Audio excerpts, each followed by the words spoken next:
There is a simple reason some people build wealth faster than others. They play a different game. They understand how to pick the right businesses, how to price with confidence, and how to talk in a way that creates trust and action. This video breaks down the core rules behind success, money, and growth in a way that anyone can apply. You will see why effort alone is not enough and what actually separates struggling entrepreneurs from consistent winners.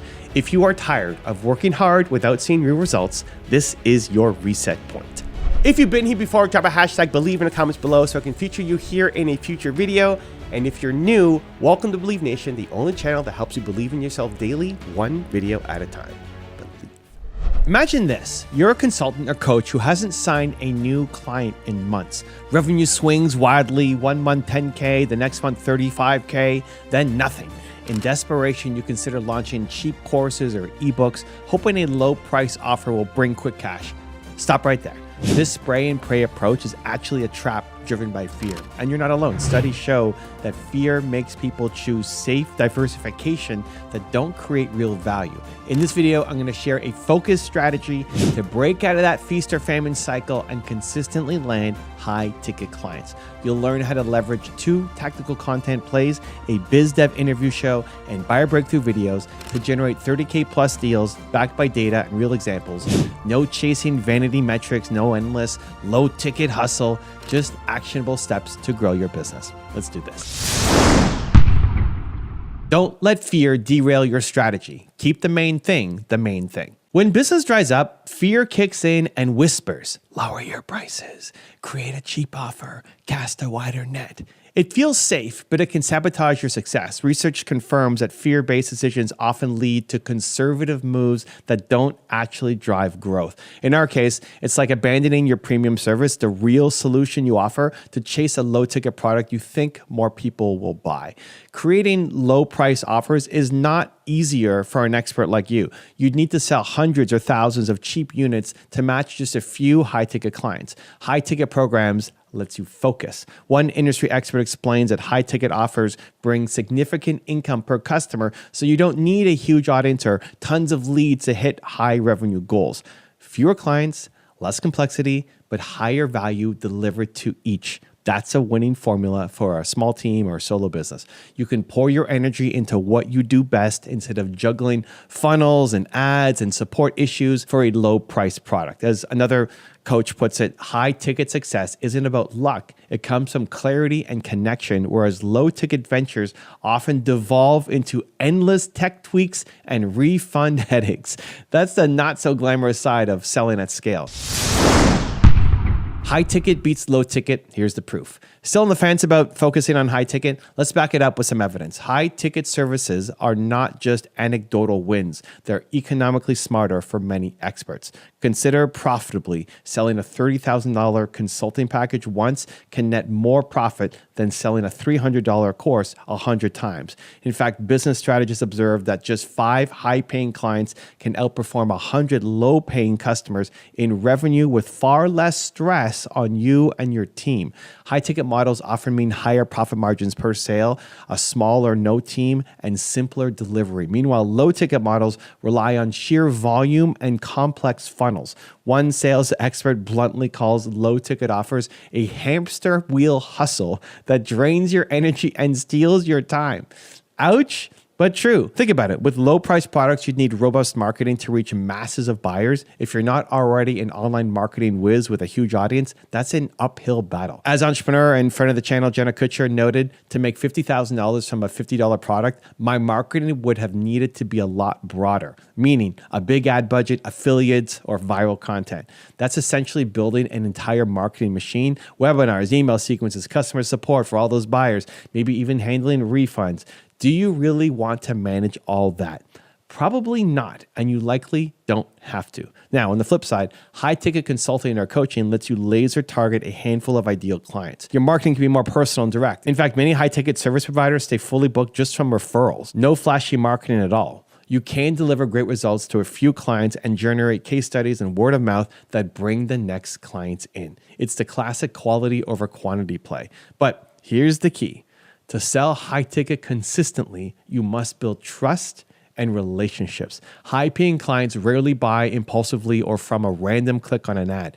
They buy when they trust you. As a business coach on Medium put it, high-ticket clients don't buy an impulse, they buy from trust. So, how do we quickly build that trust with the right people? Let's dive into the first big tactic. The BizDev Show. Turn content into relationships and clients. One of the fastest ways to build trust with high-value prospects is what I call the BizDev Show strategy. Here's how it works. Instead of chasing clients through cold calls or generic ads or hoping a video goes viral, you invite your ideal clients or key referral partners to be interviewed on a content-rich show. The magic is in the format. You're giving them a platform to share their expertise, not a sales pitch. It's disarming, it's flattering, and it starts with a genuine relationship. Why is it so powerful? Because referrals and relationships drive business. Approximately 65% of all new business comes from referrals and recommendations. And a staggering 84% of B2B decision makers say their buying process starts with a referral. Not a Google search, not a cold email, but a referral. By hosting a BizDev show, you're essentially manufacturing referrals and warm introductions at scale. You spend 30 to 60 minutes talking one-on-one with someone who could either hire you or refer you, all under the friendly pretense of content creation. It's networking on steroids. Now, a few pointers to make this work effectively for you. Number one, target the right guests. These should be people who either are your ideal client or have access to many of your ideal clients. For example, a VP in a company that could use your consulting or a well-connected individual in your industry. We call them your Money 50. Make a list of 50 high-impact people you'd love to build a relationship with. Next, keep topics safe and valuable. If your guests are C-suite executives or experts with sensitive information, don't ask them to spill company secrets. Instead, discuss general but insightful topics around their leadership, their vision, industry trends. For example, if you're talking to a VP sales, ask, what's your philosophy on building visionary teams? These kinds of questions let them shine without any NDA worries. They'll appreciate that you're highlighting their expertise and you sidestep any confidentiality issues. Remember, the interview is about them, not you. You're showcasing them as an expert. Next, build rapport and listen. During the interview, be genuinely curious. People can tell if you're just waiting to pounce with a sales pitch. Instead, actually enjoy the conversation, compliment their insights, dig deeper into their stories. This is where your trust is formed through authentic human connection. By the end of the 30-minute conversation, you'll be amazed how much goodwill you can earn by simply listening to people well. Next, sneak in one strategic question about your domain. This is a pro tip. Midway through the interview, ask a question that relates to the problem that you solve. For instance, for that VP of sales, you can say, I often help companies develop their next generation of leaders. In your experience, what's a common challenge in grooming new leaders? The guest's answer will likely reveal a pain point or at least get them thinking about that need. And it subtly establishes your expertise. You mentioned that you help companies in that area after all. Next, the off-air ask. Once the recording is over and you've thanked them, don't just say goodbye. This is the crucial moment. Transition to a casual conversation about the topic they touched on that intersects with your services. So, for example, you mentioned struggling to groom new leaders. That's exactly what I specialize in. I'd love to offer a few ideas or even hop on another call to discuss how we could tackle that if you're open to it. It's a soft invitation framed as a helpful follow-up, not a hard sell. Since you've spent time providing them value and showcasing them, you've earned the right to ask. Often they'll be receptive either to explore your services or to introduce you to the right person at their company. Next, ignore the vanity of views. This strategy is about quality, not quantity. Maybe only 10 people watch the interview on YouTube. It doesn't matter. The one person who mattered was your guest, and now you have a warm lead. Plus, you can repurpose the interview clips for social proof or marketing later, but that's the cherry on top. As a general rule, don't obsess over likes and views at this stage. They are vanity metrics that can distract you from your real goals. As one marketing expert put it, every minute and dollar spent on chasing vanity metrics is a missed opportunity to focus on metrics that matter. In our case, the metric that matters is how many genuine conversations you're having with potential $30,000 plus clients, not how many random people liked your YouTube video. Now, if you're worried, won't a longer interview bore people? Shouldn't I make it super short? Think again. When the content is valuable to the right person, they will absolutely engage, even if it's long. Podcasts are a great example. 93% of people who start listening to a podcast episode stick with most of it or all of it. These can be 30, 60, 90 minutes long. It's not about the length, it's about relevance. If your interview is insightful, your guest and any genuinely interested viewers will be hooked. So don't cut a great interview short just for the sake of making it snackable. The more time you spend building rapport, the stronger the relationship will be.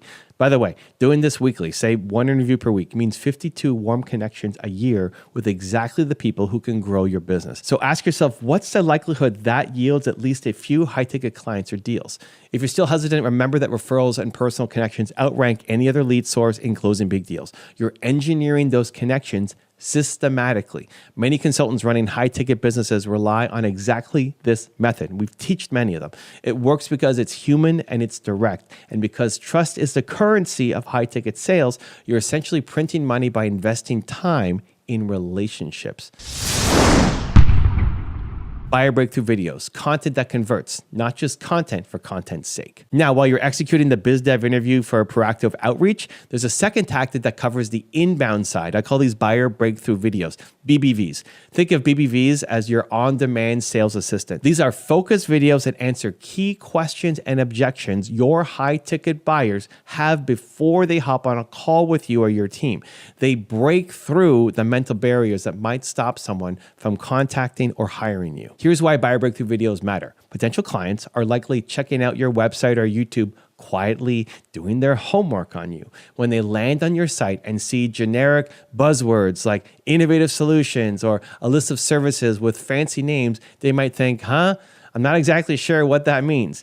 If they're confused or unsure, they leave, right? Bye-bye lead. We don't want that. We want to capture and convert that interest while we have it. Here's a quick stat for you. Adding a video to your landing page can boost conversions by 86% on average. Why? Because video engages visitors and makes your message clear and memorable. Viewers retain about 95% of a message when they watch it in a video compared to just 10% when reading text. So if you need to explain a complex service or build trust, video is your best friend. To create buyer breakthrough videos, follow these simple steps. Number one, identify your buyer's top questions or hesitations. Think about the past sales calls or client meetings that you had. What did people ask? What did they need clarified? Maybe it's, how exactly does your process work?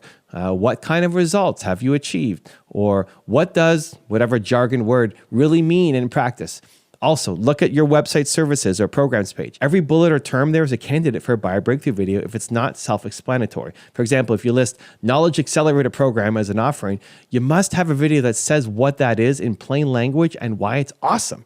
Don't assume a clever name just speaks for itself. Next, keep each video focused. You're not doing a full webinar or giving away the secret sauce. The goal is to educate and intrigue the viewer enough that they think, this person really knows their stuff and I understand how they can help me.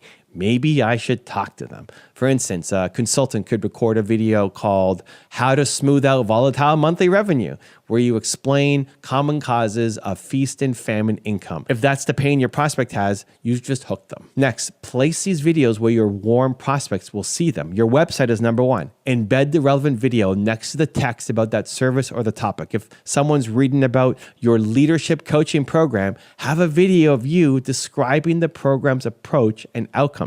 Also, consider setting buyer breakthrough videos directly to leads. Let's say someone downloads your PDF or inquires by email.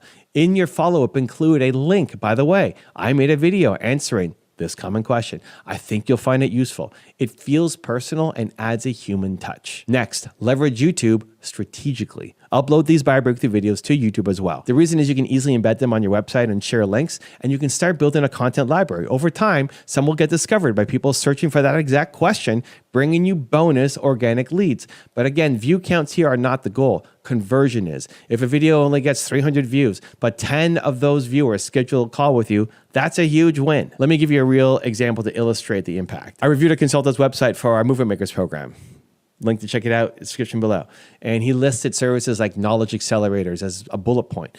Impressive term, but to a new visitor, they'd be scratching their head. What does that mean? So we recommended he turn each of those concepts into a video explanation. Why? Because if a potential client spends even 5 minutes watching him clearly explain his unique approach, that client is far more likely to trust him and reach out. Right now, with just text, people were likely bouncing off the page confused. We're losing money every time a qualified prospect leaves the site unsure about what we offer. A video fixes that. It's like having a mini consultation with every site visitor 24/7, and it can dramatically increase your lead to client conversion. The data already told us videos make people convert more. And beyond just the stats, it just makes sense. People feel like they know you after seeing you speak on video, and that familiarity breeds trust. So brainstorm your buyer breakthrough video topics. A good rule of thumb is to have videos for the big outcome or the value prop you deliver, the key components of your methodology or services, and any major objections that you frequently hear. For objections, maybe it's, I don't have time for this. Make a video, how to get ROI from leadership coaching, even if you're busy. Or is it worth the investment? Maybe a video, why high-level leadership coaching pays for itself, with some data or examples. You get the idea. One more thing, quality. Do you need fancy production? No. Use a decent webcam or smartphone, ensure good lighting and clear audio. Speak as if you're talking to one client, not reading off of some script robotically. Authenticity and clarity matter more than your slick production. In fact, conversational tone can build more trust than a perfectly polished corporate video because it feels personal. As long as you address the question head on and show you understand their problem and how to solve it, your job is done. Focus on what counts and avoid the shiny objects.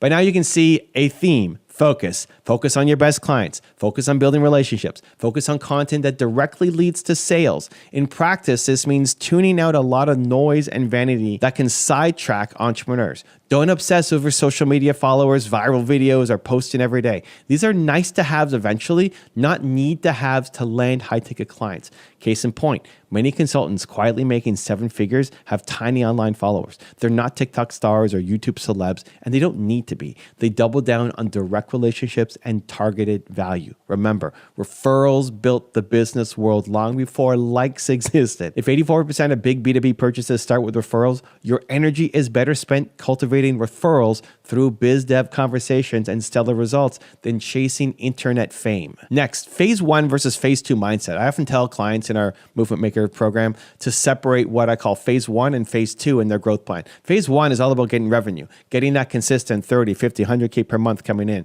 These tactics we're discussing, bizdev, interviews, buyer breakthrough videos focused on conversion. Those are phase 1 tactics. They might not make you internet famous, but they will make you money and build a foundation. Phase 2 can be the broader thought leadership, starting a big YouTube channel, launching that online course, scaling to a much wider audience, right? Being the face of your industry. Those are great goals, but only tackle them after phase 1 is stable. Trying to do both at once usually means doing both poorly. As the saying goes, chase 2 rabbits and catch none.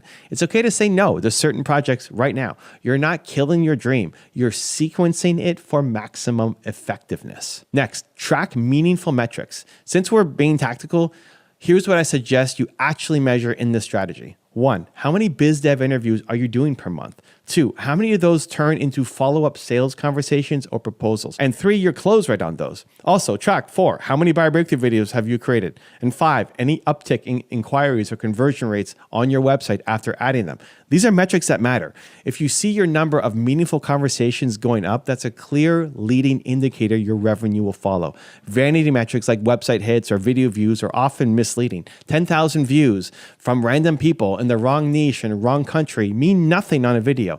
10 views by CEOs who need your service means everything. Keep that perspective and you won't get discouraged by the wrong numbers. Finally, a quick note on mindset. Don't let fear creep back in during execution. Fear might show up as maybe I should also do a $100 course for those who can't afford me, or I got a low response on my video. Maybe this isn't working. Remember the research. Fear makes us pull right back when we need to push forward, leading to half measures that don't create actual value. Commit to this path for a few months and give it a chance to bear fruit. Plant enough seeds and the garden will grow. High ticket growth, simplified and supercharged. So here's a quick recap of your game plan to land high ticket clients consistently. Number 1, Focus on your core high-ticket offer. Don't dilute your value out of panic. As data and experience shows, a handful of big clients can out-revenue a heap of small ones, and it's a path that preserves your sanity and your impact. Next, build relationships through a BizDev interview series. Position yourself as a peer and promoter of your ideal clients. It's the fastest way to create trust, and trust is what makes high-ticket deals happen. Aim for one quality conversation a week. Over a year, this network effect is enormous. Next, create buyer breakthrough videos to convert lurking prospects. Capture those visiting your site or checking you out by answering their burning questions via videos. This can dramatically increase your lead conversion. Remember, video can boost landing page conversion by 80%, and people do watch content that educates them, even long content, as long as it's valuable. Next, keep it simple and metrics driven. In phase one, all that matters is revenue generation activity, conversations, and conversions. Drown out the siren song of vanity metrics and shiny new tactics that don't serve this immediate goal. As one article noted, every minute chasing vanity metrics is a missed opportunity to focus on what truly drives your business. So, zero in on those relationships and conversion metrics. By making these shifts, you'll avoid the low-ticket hamster wheel and instead build a streamlined, high-impact business. No more random revenue swings due to luck or referrals falling from the sky. You'll be engineering a steady pipeline of high-paying clients. How would that feel to wake up each month knowing roughly where your $30,000 or $50,000 or more is coming from, and knowing you don't have to frantically launch something new to make it happen? This approach is evergreen. It works today. It'll work 5 years from now because it's built on timeless fundamentals, solving real problems, connecting with real people, and communicating value clearly. Whether you're an executive advisor, a consultant, or any expert selling high-ticket outcomes, these tactics apply. I've seen it transform businesses that were on the brink of burnout and failure into businesses that are enjoyable and profitable. And I believe it can do the same for you. Remember, high-ticket clients are not elusive unicorns. They are people with big problems that you can solve. Reach out to them strategically, show up with value, and ask for the business. You'll be amazed at how many say, yes, let's talk.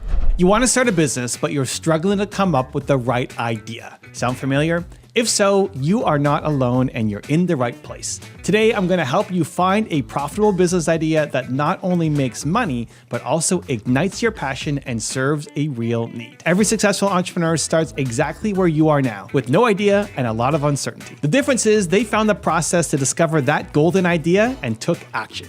In fact, millions of people are taking the leap. 5.4 million new business applications were filed in 2021 in the US, a record high. That means countless people decided, enough waiting, I'm going to build something, and you can too.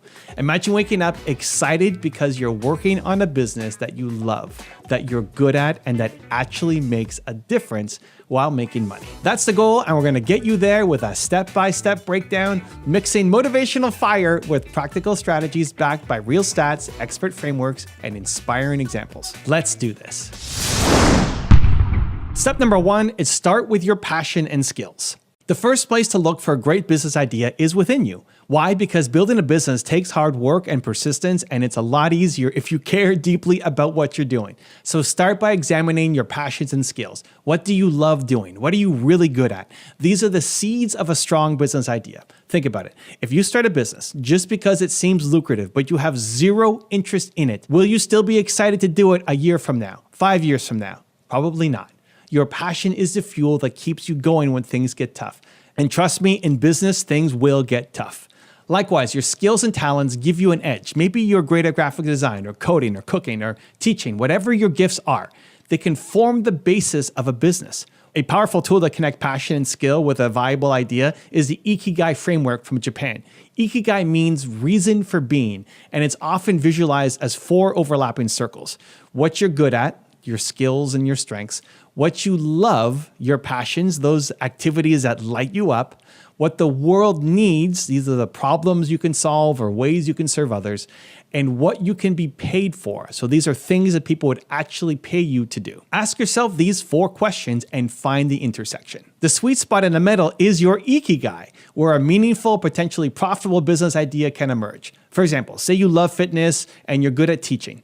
The world needs healthier lifestyles and people are willing to pay for personal training. Right in the intersection could be a business idea of launching a personal training service or an online fitness coaching program. See how that works? When you align what drives you with what helps others and what makes money, you've got the foundation of a winning idea. Take a moment after this video or pause now to jot down your skills and passions. Look for patterns or combinations you might have overlooked. Your unique background or hobby might be the source of a great business. Love baking and good at art? Maybe a custom cake bakery. Good with numbers and love kids? Maybe a financial literacy app for students. Brainstorm freely here. Let your imaginations go wild, connecting things you love and excel at. This is how many iconic businesses started. Someone took a personal interest or talent and turned it into a product or service the world didn't know it needed. Number 2, identify real problems to solve. All right, so you've looked inward. Now it's time to look outward. A business only succeeds if it solves a problem or fulfills a need for customers. This is absolutely crucial. Profitable ideas are ones that serve others in a meaningful way. As venture capitalist Paul Graham put it, the way to get startup ideas is not to try to think of startup ideas. It's to look for problems, preferably problems you have yourself. In other words, find a pain point, something people struggle with or want improved, and solve it. Why is focusing on a real problem so important? Because if your idea doesn't address a genuine need, it won't matter how passionate or skilled you are, it's likely to flop. In fact, studies have shown that 42% of startups fail simply because there was no market need for what they built. Think about that. Nearly half of those entrepreneurs poured time and money into something that people ultimately didn't want enough to pay for. Ouch. We do not want you in that 42% category. The cure is to start with a problem, not the product. So look around your life and the lives of others. What annoying problems do you see? What service do you wish existed because it would make your life easier? Maybe your coworkers are always complaining about a certain inefficiency at work. Maybe as a parent, you've noticed a lack of affordable tutoring options. Maybe you see small businesses in your town struggle with social media and you know how to help. Opportunities are everywhere once you start looking for problems. A great exercise is to keep a problem journal for a week. Literally write down every time you or someone you observe says, I wish this was easier, or why hasn't someone figured this out? Those complaints are business idea gold. The bigger or more frequent the pain, the more valuable the solution will be. Entrepreneurs often talk about painkillers versus vitamins. When it comes to products, a painkiller business solves an urgent pain. Customers need it. Whereas a vitamin business is nice to have. Customers might want it. Painkillers are easier to sell, so aim to be a painkiller. Solve a real problem that causes pain or frustration. Now, if you can match a problem that needs solving with something you're passionate about and good at, you're on the right track. Let's say you're passionate about the environment and skilled in engineering. You identify that people want to reduce plastic waste. That's the problem, but find it hard to do in daily life. You might come up with a business idea to create biodegradable packaging or a convenient recycling service.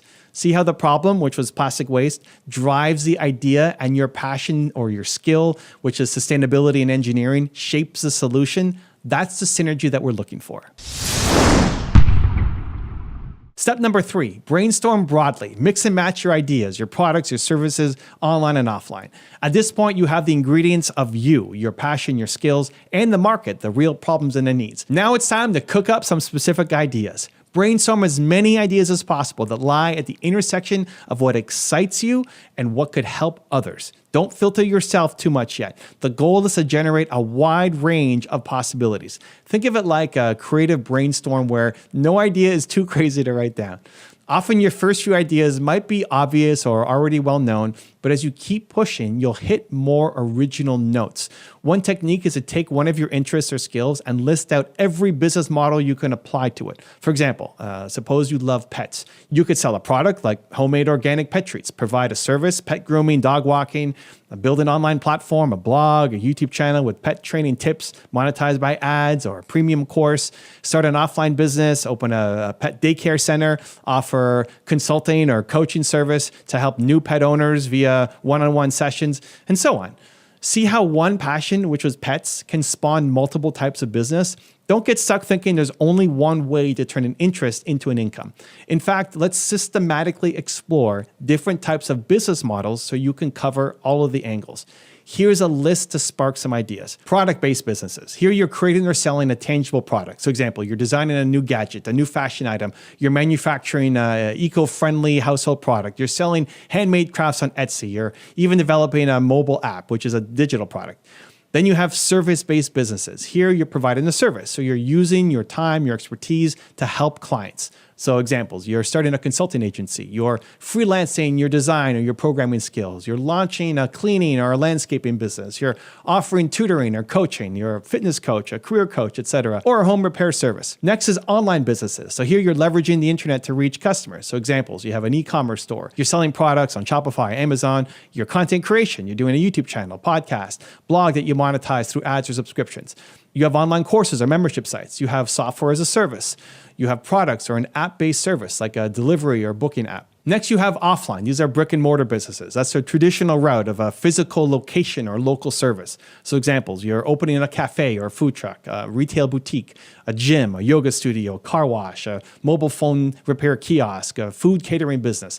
These can still leverage online marketing, but the core is face-to-face service. Next is trending industries. So think about what's hot right now. New trends create new business opportunities. Some examples are AI and machine learning services, very hot right now. Sustainable products and green tech. People are increasingly becoming eco-conscious. Remote work solutions, anything that supports work from home culture. Blockchain, Web3, if you have expertise there. Personalized nutrition or health tech, etc. Trends can be great because demand is rising, but be careful. You still need to offer real value, not just hype. Then we can go to timeless needs. These are businesses that never go out of style because they meet basic enduring needs. So example, food and beverage, healthcare, education, housing, transportation, personal finance, management, cleaning, repairs, childcare. A boring business that reliably fixes a common problem can be very profitable. Don't dismiss it because it's not the latest fad. Timeless can equal stable. So go through each category and ask, could I see myself doing this? Does it overlap with a passion or skill and solve a problem? This exercise expands your thinking. For instance, maybe you hadn't considered an online content business, but you really love writing, and there's a need for easy how-to articles in a hobby niche you care about. Boom, that's a potential idea. Start a niche blog and monetize it. Or you realize an offline service like a mobile car detailing in your town could do well because you love cars and people always need convenient car care. By exploring the full mix of models, you ensure you're not leaving any stone unturned. Here's a pro tip for you. Look at where trends and timeless needs intersect. For example, the rise of remote work as a trend meets the timeless need for better communication. That spawned ideas like Zoom and Slack. Now, maybe you won't create the next Zoom, but you might create a specialized solution for remote teachers or remote fitness training. Another example, health and wellness is timeless and technology is a trend. Together, they opened up ideas like health tracking apps or online therapy services. Brainstorm combinations like this to see if something clicks with you. At this stage, quantity is your friend. Write down 10, 20, or even 50 idea snippets. They won't all be good. That's okay. You're looking for a few gems that excite you and have potential to explore further. Once you have a nice list of ideas, we can move on to evaluating and refining them.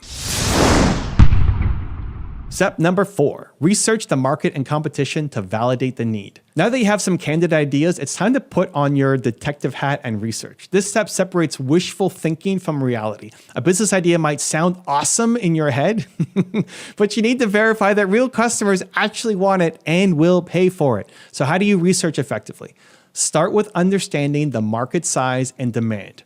Use Google to see how many people are searching for solutions related to your idea. Check forums, social media, Reddit communities where your potential customers hang out. What are they talking about? What questions do they ask? This can give you insight into the demand and specific pain points. For example, if you are considering a healthy snack product, see if people are blogging or tweeting about wanting low sugar on-the-go snacks. If you find a lot of chatter or searches, that's a good sign the interest is there. Next, look at the competition. Are there other businesses that are already doing what you plan to do or something similar? Don't be discouraged if there are. Competition is actually validation that the problem exists and money is being spent. Your job is to study those competitors and identify how you can differentiate. More on that will come up in a future section. Make a list of, say, the top 5 competitors or alternatives in your space. Visit their websites, read their customer reviews, note their pricing. This research will help you answer key questions. How hard will it be to stand out? What are they doing well and what are they not doing well? What gaps could you fill? Also pay attention to the trends in the industry. Is the market growing or shrinking? You can find industry reports or news articles for data. If you discover that the market for your idea is exploding, like for example, the e-learning market booming during the pandemic, that's a tailwind for you. If it's declining, say you wanted to open a DVD rental store, probably not a great idea in the age of streaming. You might reconsider or pivot your focus. Importantly, talk to potential customers if you can. This doesn't have to be formal. Even chatting with people in your target market can provide insights. For instance, if your idea is a service for busy moms, go talk to some moms. Ask if they faced a problem you think they have and how they solve it now. You might discover new info. Maybe they don't need what you thought, or maybe they desperately need it, but current options are too expensive. Those insights are pure gold and can save you from building something flawed. Entrepreneur Steve Blank famously said, "There are no facts inside the building, so get the heck outside." Meaning, don't just sit in your room theorizing. Get out there and learn from real people. Let's say one of your ideas is an app to help people find last-minute fitness classes. You'd research how many people search for fitness classes, see if apps like ClassPass or MindBody cover that, and perhaps survey some gym goers or instructors about their needs. You might discover that people want to do spontaneous fitness options, but they care more about price or location. That intel helps you refine your idea. Maybe your twist is focusing on discounted last-minute spots, like a hotwire for fitness classes. This research phase is where you turn a rough idea into a more concrete concept backed by evidence. Step number 5 is carve out your unique value and differentiate with a blue ocean strategy. So by now, you should have a much clearer picture of your top idea or couple of ideas and what the market looks like. Now ask yourself, what will make my business unique? Why will customers choose you over the competition?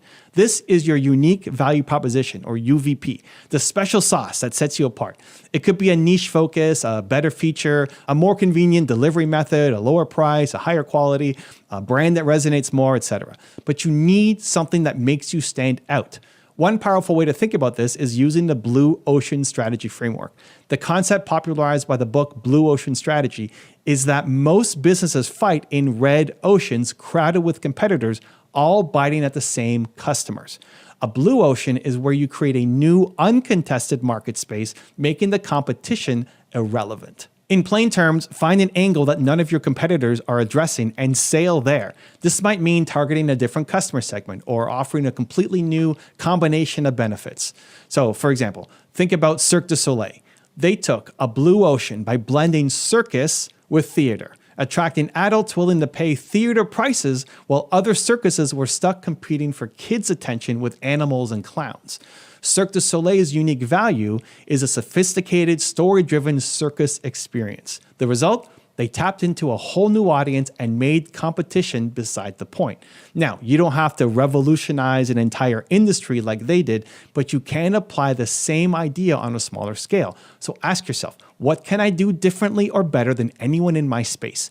Maybe your research revealed a gap. Perhaps all the existing products are expensive, so you aim to be affordable. Or they're all cheap and low quality, so you become the premium, high quality choice. Perhaps competitors serve a general audience, so you niche down. For instance, instead of a generic marketing agency, you specialize in marketing for sustainable fashion brands, becoming the go-to expert for that niche. That niche focus can be your unique edge. Here's another angle. Combine things in a novel way. Maybe you notice no one is bundling two services together. That makes sense. Think of how some car wash businesses now offer oil change while you wash. They combine services to stand out. Or use a different channel. If competitors only sell in-store, you dominate online, or vice versa. Blue ocean thinking encourages creativity. Instead of trying to beat someone else at their game, you change the game. Even if your idea is in a crowded field, a unique value prop can make it feel brand new. For instance, lots of people sold coffee, but Starbucks made a blue ocean by selling an experience and a community, the third place between home and work. Lots of people made phones, but Apple differentiated with design and an ecosystem that locked customers in. So define your differentiator. Write down a simple sentence. My business is the only one that, and then fill in the blank. If you can't, you need to refine your idea further until you can. Maybe it's the only one that can offer on-site yoga classes specifically for tech companies, or the only one that uses AI to personalize meal prep for users in seconds. The point is to have a clear and compelling answer when a customer asks, "Why should I choose you?" If you nail that, you're way ahead of most new businesses. Step number 6 is test your idea on a small scale, validate with MVP. You've got a promised an idea that fits your passion, solves a real problem, and now has a unique twist. Fantastic! Now, before you start pouring all your savings or quitting your day job, it's time for one of the most critical steps. Validate your idea with a small scale test. In startup speak, we call this building a minimum viable product, or MVP. The concept is simple. You create the simplest version of your idea necessary to prove that people want it. This way, you get real feedback and evidence without a huge investment upfront. Think of it as experimenting. You're testing the market's reaction. This step can save you from disaster or give you the confidence and data to go all in. And it doesn't have to be expensive or complicated. In fact, some of the most successful companies started with super scrappy tests of their concepts. Let me share a couple of famous examples. Airbnb's MVP. So today, Airbnb is a massive business, but it started extremely small. The founders, Brian and Joe, had an idea. Strangers might pay to stay in our home instead of a hotel. Crazy, right? To test it, they didn't build a fancy app or buy properties. They literally put air mattresses in their living room and created a basic web page offering a place to sleep and breakfast. They targeted a conference in town that had hotels fully booked, and guess what? 3 people took them up on their offer to air, bed, and breakfast. That was all the validation they needed to see that, hey, people are open to this. After only that initial test did they start expanding, and even then, very slowly at first. The key lesson is this. They tested the core assumption. Will people pay to stay in a stranger's home with almost no money? You can do the same with your own idea in its own way. Here's Zappos' MVP. Zappos is a huge online shoe retailer now, but when Nick Swinmurn had the idea in 1999, selling shoes online was unheard of. Rather than buying a ton of shoes and hoping they'd sell, which is super risky, Nick ran a clever test. He went to local shoe stores, took photos of shoes, and listed them on a simple website. When a customer ordered a pair, he'd go buy it from the store and ship it to them. Inconvenient for him? Sure. He was running around town. Profitable at that moment? Not really. He wasn't making money doing that. But as a test, it was brilliant. It proved people would buy shoes online even without trying them on. Once that was validated, he knew it was worth investing in inventory and building the real infrastructure. Zappos was born from that experiment. These examples show the power of an MVP. Keep it simple, cheap, and focused on learning. So ask yourself, what's the smallest, quickest way I can test my idea? If it's a product, maybe you make a prototype by hand or even a 3D rendering and show it to potential customers for feedback or pre-orders. If it's a service, maybe you offer it to a few people manually. Even if behind the scenes you're doing things unscalably, just to see if they'll pay and what results they get. If it's an app or website, perhaps you don't even build it fully. You just put up a landing page describing the service with a sign up or buy now button and see if people click and then say coming soon. This gauges interest. You could also run a small crowdfunding campaign to see if strangers will put money down for your idea. There are so many creative ways to test without a full launch. One very important piece of validation is to actually charge money if that's your eventual goal and see if people will pay. It's one thing for friends to say, oh, that sounds cool, I'd use that. It's another for someone to pull out their wallet and pay $50 for it. The ultimate proof of a profitable idea is, well, profit. So in your test, see if you can even get 1 or 2 actual sales or paying users. That does wonders for your confidence and gives you real customer feedback. And remember, you don't have to quit your day job to do this testing. In fact, keeping your job while you validate is often wise. There's research done by professors spanning 14 years that found entrepreneurs who kept their day jobs had 33% lower odds of failure than those who quit outright. Read that again. It means you can be prudent and hedge your bets early on. Test your ideas in the evenings or weekends. It's okay if progress is a bit slow at first. You're buying yourself runway and reducing risk. Once your idea is validated and starts gaining traction, then you can consider going full time. As the saying goes, don't burn the boats until you're sure the island has treasure. So go out and run your tests. Embrace the mindset of a scientist and an adventurer. It's actually fun. You're seeing your idea come to life in the real world for the first time. Keep your eyes wide open during this phase. Talk to your early users or customers. Get their brutally honest feedback and iterate. Maybe they'll love some parts of your idea and be lukewarm on the others. Use that information to tweak your concept. It's much better to adjust now than after you've sunk a year of work into it. Step number 7, refine, pivot, or persevere, but stay flexible.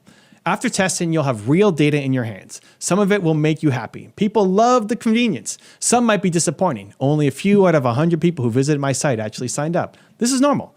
The question now is, what did you learn and what will you do about it? This stage is all about refining your idea. You might need to make small changes or sometimes a major change, a pivot, to hit the sweet spot.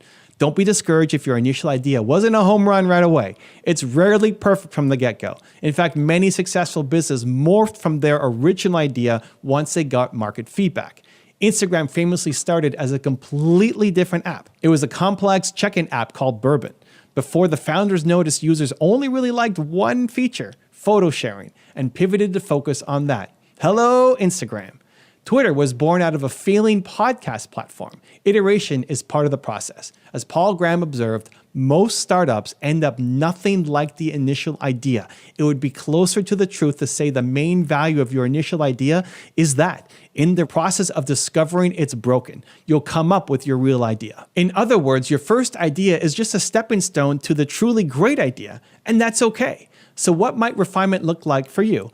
It could be narrowing down your target market further because you found one subgroup really loved it and the others didn't care.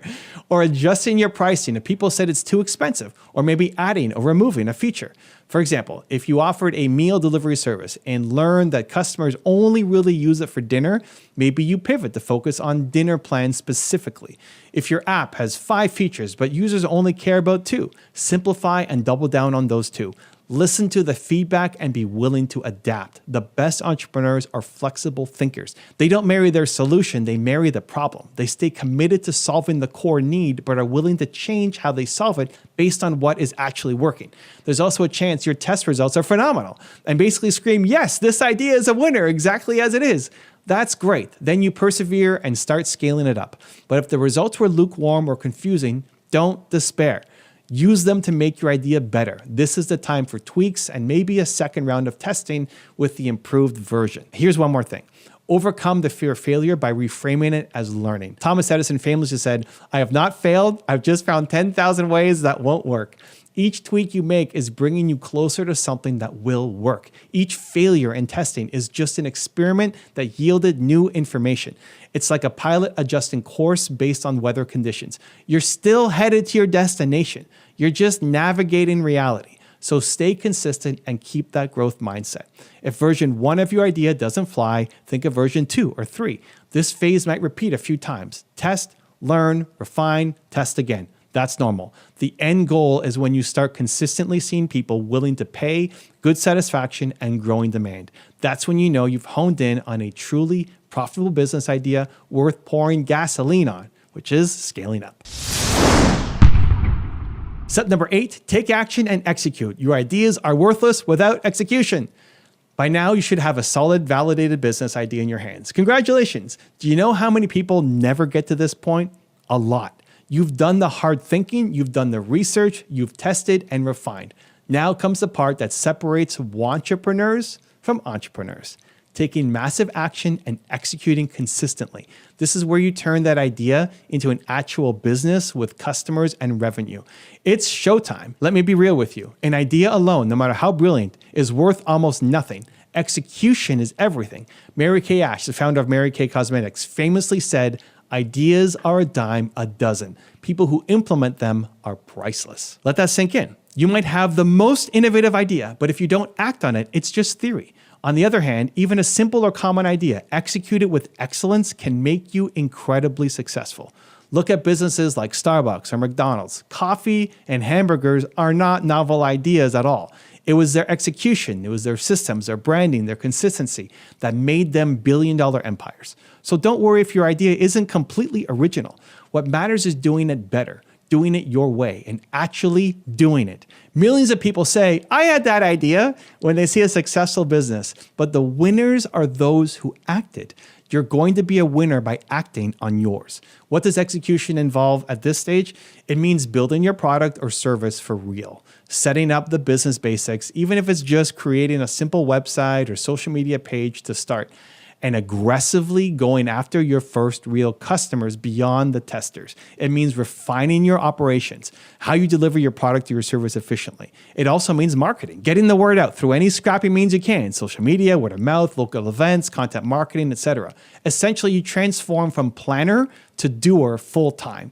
This part will be a journey on its own with new challenges. Maybe you hit technical issues to solve. Maybe you face rejection from investors or partners. Maybe sales are slow in the first months.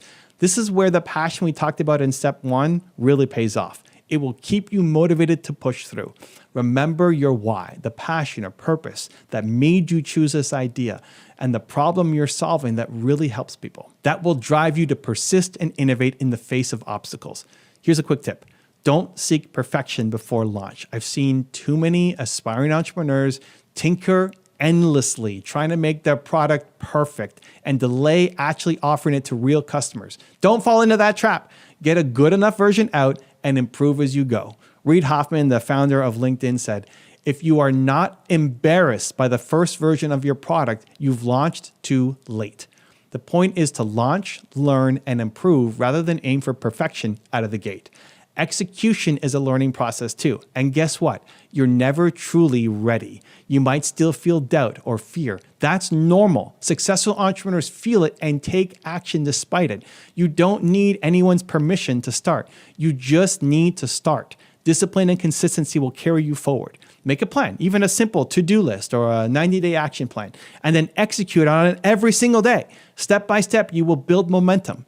Finally, as you execute, keep your motivation and vision high. Celebrate your small wins, your first sale, your first 100 users, a great customer testimonial. These are milestones on your journey to a profitable business. Surround yourself with positive influencers, mentors, entrepreneur communities, or even motivating videos. That's what I'm here for. This will keep your energy up when you face challenges. And step number 9, you have everything you need. Now believe in yourself. We've covered a lot, from finding your passion, ikigai, to identifying real problems, generating a ton of ideas from products, services, online, offline, trending, timeless, the whole spectrum. Researching the market, finding your unique angle with frameworks like Blue Ocean Strategy, testing your idea lean with MVPs, and then executing with full force. This is the roadmap countless successful entrepreneurs have followed to find their profitable business idea, and now it's in your hands. Here's the beautiful thing. You already have what it takes. The fact that you watched this video through, working on yourself and your dreams, shows that you're serious. The profitable idea is out there waiting for you to bring to life. It might be something small that grows big, or something that starts one way and evolves into something unexpected. However it unfolds, it begins with you taking that next step. Remember, every big business started with one person and one idea. Jeff Bezos began Amazon as a tiny online bookstore in his garage. Sarah Blakely started Spanx with just an idea and $5,000 in her savings, hustling her way to building a brand because she believed women needed better undergarments. The common thread, they started and they believed in the idea and themselves. Now it's your turn. No more analysis paralysis. You have the tools and strategies. Use them. Start brainstorming, start researching, start talking to potential customers, start building something. It's okay if it's not perfect. It's okay if you pivot. What's not okay is to let another year slip by and still be dreaming about someday. As the saying goes, the best time to plant a tree was 20 years ago. The second best time is now. The best time to start your business idea is now. I want you to bet on yourself. Take that leap of faith, even if it's a small step at first. Trust that you'll figure things out along the way, because you will. You've learned how to find a profitable business idea, but it will only profit you if you act on it. I'm excited for you. This could be the moment you look back on and say, that's when I decided to change my life. So get out there and make it happen. You've got this. I believe in you, but most importantly, you need to believe in yourself. The world needs that special business that only you can create with your unique passions, skills, and perspective. It's time to turn your idea into reality, because if others can do it, you can do it too. And you will, as long as you believe. Go forth, do the work, and see your dream come to life. I'll leave you with one final word that I live by myself. Believe. You are sabotaging your own business without even realizing it. Do you feel like you're working hard but not getting results? it's time to find out if you're making one of the 5 huge mistakes that self-taught entrepreneurs often make. Stick around because fixing even just one of these could change your business forever. Mistake number 1, trying to do it all yourself and not asking for help. You might be thinking self-taught means you have to figure out everything on your own, and this is a huge mistake. No one can do everything alone. When you try to be the lone wolf, you miss out on other people's experience and insight. It's hard to see the forest among the trees, as they say. A mentor or advisor can often spot the solution to a problem that has you stumped. Even the greatest entrepreneurs have coaches, mentors, support networks. Here's some proof. A survey from the UPS store found 70% of small businesses that receive mentoring survive more than 5 years, which is double the survival rate of businesses with no mentors. In the same survey, 88% of business owners with a mentor said that having one was invaluable. Another study found that 1/3 of successful entrepreneurs had a mentor or support group versus only 14% of entrepreneurs who failed. So the evidence and all the data, it's clear. Going it alone is actually hurting you. So what should you do instead? Ask for help. Find someone who's been where you are and learn from them. This could be a mentor, a business coach, or even a peer group of fellow entrepreneurs. You'll make decisions with more confidence and avoid pitfalls others have already learned from. Remember, being self-taught doesn't mean refusing guidance. It means you take charge of your own learning. The smartest entrepreneurs are always learning from others. As the saying goes, if you're the smartest person in the room, you're in the wrong room. So drop the ego, reach out, and build your dream with others. You'll get further, faster, with a little help. Mistake number 2, winging it without a clear plan. Running a business without a plan is like going on a road trip without a map. You might be busy driving, but you have no idea if you're heading in the right direction. Many self-taught entrepreneurs make the mistake of just winging it. They dive into work each day, just reacting to whatever happens without a clear strategy or goals. Figure it out as you go can only take you so far. The result is you waste time and money, you chase shiny objects, or you stall out because you don't know what your next step should be. Here is why a plan matters. Entrepreneurs who plan are far more likely to succeed. Research shows that writing a business plan significantly increases your chances of success. One review found that entrepreneurs with a formal plan were twice as likely to successfully grow their business and secure funding. Another study found that entrepreneurs with business plans are 260% more likely to actually launch their company and 30% more likely to grow it. But despite these benefits, only about 1/3 of business owners ever actually finish a business plan. So don't let that be you. Even writing down your goals makes you 42% more likely to achieve them. That's a simple step that pays off in a big way. It doesn't have to be a giant plan. Having a plan doesn't mean you can't adapt or be lean. It means you set clear goals and a basic roadmap for how to reach them. You can always update the plan as you learn, but start with something. Define your target customer, figure out your product or service, your pricing, and how you're going to actually market your thing and deliver value. Set milestones for the next 6 months and year. This gives you a sense of direction each day. You'll know what success looks like and how to measure it. Without a plan, anything can distract you. With a plan, you can wake up each morning knowing the top 1 to 2 things you need to focus on today. You become proactive instead of reactive. So take some time to map out your business. It doesn't have to be a 50-page document. Don't stress out, don't overanalyze. Even a 1-page plan or bullet point list of goals is better than nothing. You'll be amazed at how much clarity you get by writing things down. So stop winging it and start planning it. Your future self will thank you when your business stays on track and starts hitting its targets. Mistake number 3, lacking discipline and consistency in your habits. Freedom is one reason you became an entrepreneur, right? No boss, no time clock. But here's the trap. Without discipline, that freedom can destroy your business. Self-taught entrepreneurs often treat their business like a hobby instead of a job. They work on it when they feel motivated and slack off when they don't. Or they get caught in procrastination and busy work instead of the hard tasks that actually matter. Inconsistent effort leads to inconsistent results. The reality is successful entrepreneurship takes a lot of hard work and consistent habits. It's not a 4-hour work week fantasy. In fact, most business owners work longer hours than employees. One study found 33% of small business owners work over 50 hours per week and 25% work more than 60 hours. Many even put in the time on weekends and vacations. Why? Because when you're building something of your own, you get out what you put in. If you only put in half-hearted effort, don't be surprised when you get half-hearted results. But it's not just about the raw hours, it's about habits and consistency. Research from Duke University found that over 40% of our daily actions are governed by habit, not conscious decision. That means nearly half of what you do each day is just on autopilot. If you develop good habits like dedicating 2 hours every morning to high priority work or making those sales calls daily, it will carry you through even when your motivation is low. On the flip side, if you fall into bad habits, sleeping in, scrolling social media, reacting to emails all day, your business will suffer. You won't even realize how much time is slipping away because habits run silently in the background. So to avoid this mistake, treat your business like a serious commitment. Set a schedule for yourself. You don't need a 60-hour grind if that's not realistic for you, but do decide on consistent work times and stick to them. For example, you might commit to working on your business from 8 a.m. to 1 p.m. every weekday before any other activities. Create a routine. Maybe you review your goals each morning. You tackle the hardest task first, right? Eat that frog. You dedicate certain days to specific needs. Mondays are for marketing. Tuesday is for your product development, etc. Also, eliminate the distractions when you're working. Turn off your notifications. Let your friends and family know that those hours are secret. Being your own boss means you must boss yourself around. No one else will do it. Consistency beats intensity. It's better to move the ball forward every single day with solid habits than to work in erratic bursts of inspiration.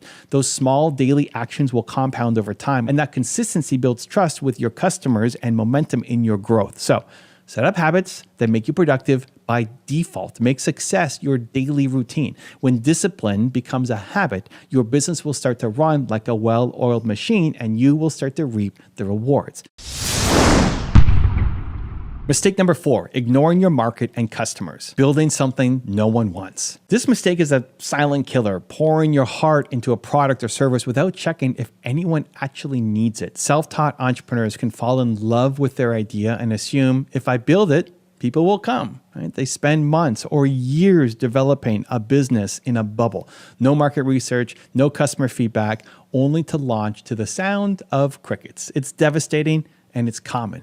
Building something nobody wants is one of the top reasons that new businesses fail. So don't just take my word for it. Research by CB Insights found that no market need is the number one reason startups fail.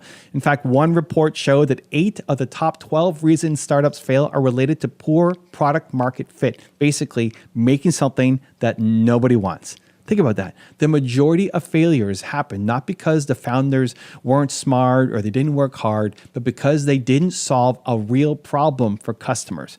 Another analysis found that 34% of startups' failures were due to a poor product market fit, and 22% failed from not having the right marketing plan. If no one wants your product, even the best marketing won't save you. The market is the ultimate judge. If you ignore it, you're running on hope. You're not running on reality. So to avoid this mistake, put your customer at the center from day one. Don't be afraid to get out there and talk to people who might have the problem you're trying to solve. It can be as simple as having conversations with your target audience or doing quick surveys. Ask them about their biggest problems and needs in the area that you want to help them serve. Listen more than you talk. Don't lead the witness by pitching your idea too soon. Just learn what they truly care about. And as you gather these insights, be ready to pivot or to tweak your idea to better solve the real pain points that you discover. This is not meant to be a blow to your ego. It's how you craft something people actually want to buy. Also, try to test your idea early and cheaply. If you have a product concept, creating a rough prototype or even a sketch and get feedback on it. If it's a service, try a small pilot program or consult with a few potential clients. The goal is to validate that your solution resonates with people. Are people saying, I need this, or when can I have it? Or are they lukewarm? Early feedback is gold. It's far better to learn and adjust in the beginning than to spend all your money on a full launch that then flops. Remember, feedback isn't criticism, it's direction. It guides you to shape your business into something that will work. At the end of the day, your business exists to serve customers, to solve a problem, to bring value. When you align what you offer with what people genuinely need and value, you create that win-win relationship. Customers get something they love, and you get a growing, profitable business. So fall in love with the customer, not just your product. Do your homework on your market. Stay curious, ask questions, and never assume that you know it all. The more that you listen and adapt, the less likely you are to build something useless. Solve a real problem, and you'll never have to worry about finding customers. They will come to you. Mistake number 5. being afraid of failure and giving up too soon. Entrepreneurship is tough and not every attempt will succeed. But the biggest mistake self-taught entrepreneurs make here is taking failure too personally and giving up when things go wrong. You might hit a roadblock, a product launch fails, a client backs out, the revenue isn't coming in as fast as you hope, and you think, I'm just not cut out for this, so you quit. That is the only guaranteed way to fail permanently. The truth is, failure is not the end unless you stop trying.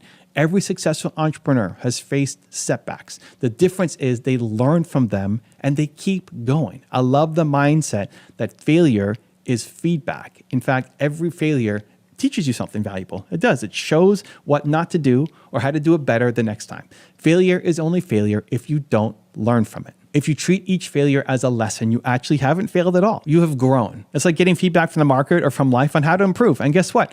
Everybody fails on their path to success. This isn't just a nice saying, it's reality. The road to success is paved with trial and error. The most legendary business leaders, inventors, creators, they all had flops and outright disasters before figuring it out. They succeeded because they didn't quit after those failures. There's a famous quote, "I have not failed. I've just found 10,000 ways that won't work." That's Thomas Edison, the inventor of the light bulb, humorously reminding us that every no gets us closer to a yes. Success usually takes longer than we want to believe. Too many people just give up in year 1 or 2, just when things might have started to click if they had persisted a bit more. So how do you embrace failure in a healthy way? First, expect it. This doesn't mean you're aiming to fail, but don't be shocked when something doesn't work. It's just part of the process. Adjust your mindset to see failure as a teacher, not as a verdict on your ability and that you suck. When something goes wrong, take a step back and ask, why did this happen? What can I learn from this? How can I adjust and come back better? Maybe your marketing message was off. Maybe you targeted the wrong audience. Maybe you simply need more patience for your strategy to actually play out. Use that insight to pivot and refine your approach. And then you try again. And keep in mind that resilience, it's like a muscle. Every time that you get over some setback, you start to build that muscle. You get a little bit tougher and smarter. And over time, you become more and more unstoppable because no failure can break you. You always find a way to adapt. This is crucial for self-taught entrepreneurs because you're learning as you go. Not everything will be perfect on your first try. Give yourself permission to fail and learn in public. It's better to launch imperfectly and then iterate and improve than to hold back because you are afraid. And most importantly, don't quit on your dream just because it's harder than you thought. If you truly believe in what you're doing, then keep pushing. You might be closer to a breakthrough than you think. Remember that every overnight success story has a hidden chapter of years of effort and setback. So keep going, even when it's tough. Perseverance is going to be your superpower as an entrepreneur. Use it. The beautiful thing about mistakes is that they don't define you, they educate you. Now we've covered the 5 huge mistakes to avoid. You have the power to course correct. Ask for help when you need it. Plan your path so you're not drifting aimlessly. Build rock solid habits that drive you forward every day. Obsess over your customers and make sure you're giving them real value. And above all, don't let fear of failure stop you. Every entrepreneur's journey is a work in progress. You're gonna have ups and downs, victories and defeats. That is normal. What matters is that you stay in the game and keep going. Learn from every misstep and keep moving. Success is not reserved for only the geniuses or the lucky ones. It's for the ones who keep improving and keep going. So you've chosen a challenging path, being an entrepreneur, but it's also a rewarding one. You have a vision inside you and the world needs to see it. So take this video as your wake-up call and hopefully your pep talk. It's time to double down on your growth. Correct the mistakes if you've been making them, and you'll see the difference in your business and in yourself. You already have everything it takes to win.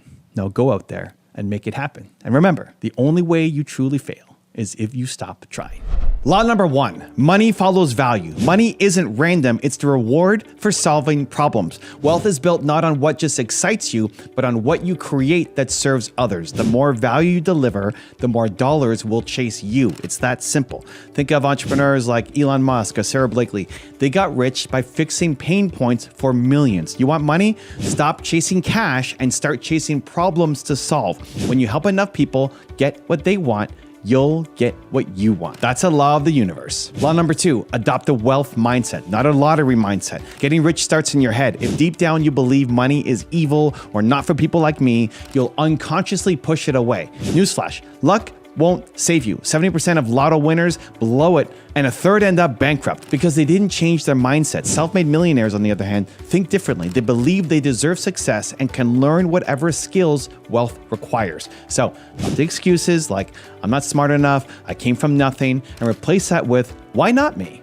Train yourself to see money as a positive force, a tool you can master. Your mind is your biggest asset or liability. Choose to make it an asset. Law number 3, purpose over profit, but money in your top 5. Money itself isn't the end goal. Freedom, impact, and purpose are. I always say making money is great. It has to be in your top 5. It just can't be number 1. If you chase only dollars, you'll burn out or compromise your values. Instead, chase a mission and use money as motivation. Think of companies like Patagonia or Tesla, mission driven, but they still prioritize revenue to fund that mission. Here's the balance. Care more about your impact and your income, but respect money enough to plan for it. Money in your top 5 means you price your product right, you monetize your skills, you track your revenue, because you know profit powers your purpose. When your why is strong, the money follows, and when the money comes, you push it back into your why. That's how world-changing businesses and lives are built. Law number 4, pay yourself first. The first bill you pay each month should be to yourself. Before rent, before groceries, invest in your future. Siphon a chunk of every paycheck into savings or investments immediately. This habit needs to become a non-negotiable. Why? Because wealth doesn't come from what you make, it comes from what you keep and grow. It's the classic millionaire habit. Nearly half of self-made millionaires save 20% or more of their income from day one. That requires discipline and delayed gratification, skipping some short-term treats so future you can win. Psychology proves this. The famed marshmallow test showed that kids who delayed gratification ended up more successful in life. The same goes for money. So automate your savings. Treat it like a tax that you owe yourself. If you can't pay yourself, you'll always be paying someone else. Law number 5, live below your means. I know this sounds basic, but it's amazing how many people ignore it. Don't spend all you earn, and definitely don't spend more than you earn. Hello, credit cards. The rich stay rich by living like they're broke. The broke stay broke by acting rich. Studies of millionaires show they're frugal. 64% live in modest homes, 55% buy used cars, nearly all of them vacation cheaply, and 84% refuse to gamble with their money. They aren't clipping coupons for fun. They just know that every dollar wasted is a dollar that can't work for them. So yes, reward yourself occasionally, but don't inflate your lifestyle with your income. Grow into your wealth. Don't blow it. As your earnings climb, keep your expenses in check. This creates a gap, the golden gap, that you can invest to generate real wealth. Law number 6, avoid bad debt. Leverage the good debt. There are 2 kinds of people, those who pay interest and those who earn interest. To get rich, you want to be the second kind. Credit card balances, payday loans, buying a Ferrari on finance, that's bad debt. It will chain you down. The average credit card interest will eat your future alive. So here's your rule. Never borrow to buy depreciating crap. Use debt only when it's a tool to acquire an asset that pays you back. In simple terms, an asset puts money in your pocket, a liability takes money out of your pocket. Your home, for example, can be a liability if it's draining cash. Meanwhile, a rental property or a business loan can be good debt if managed well because they generate income. The rich strategically use other people's money to multiply their wealth, but they respect the risks and have a plan to pay it off. Be very real with yourself. If the thing you want to buy won't earn or save you money, don't go into debt for it. Law number 7, let compound interest work. Start investing now. Time is your greatest ally or your worst enemy in building wealth. Every day you delay investing is cash left on the table. Why? Compound interest, the snowball effect of money earning on top of itself. Albert Einstein supposedly called compound interest the 8th wonder of the world. He who understands it earns it. He who doesn't pays it. So here's a quick example. If you invest $1,000 at 10%, you'll earn $100 a year. Not bad. But if you reinvest at $100 next year, you earn 10% on $1,100, not just $1,000. That's $110. And now you have $1,210. Keep rolling that over, and in 10 years, that $1,000 turns into nearly $2,600 without adding a penny. All from reinvesting on compounding. Start earning, and it's like planting an orchard instead of a single tree.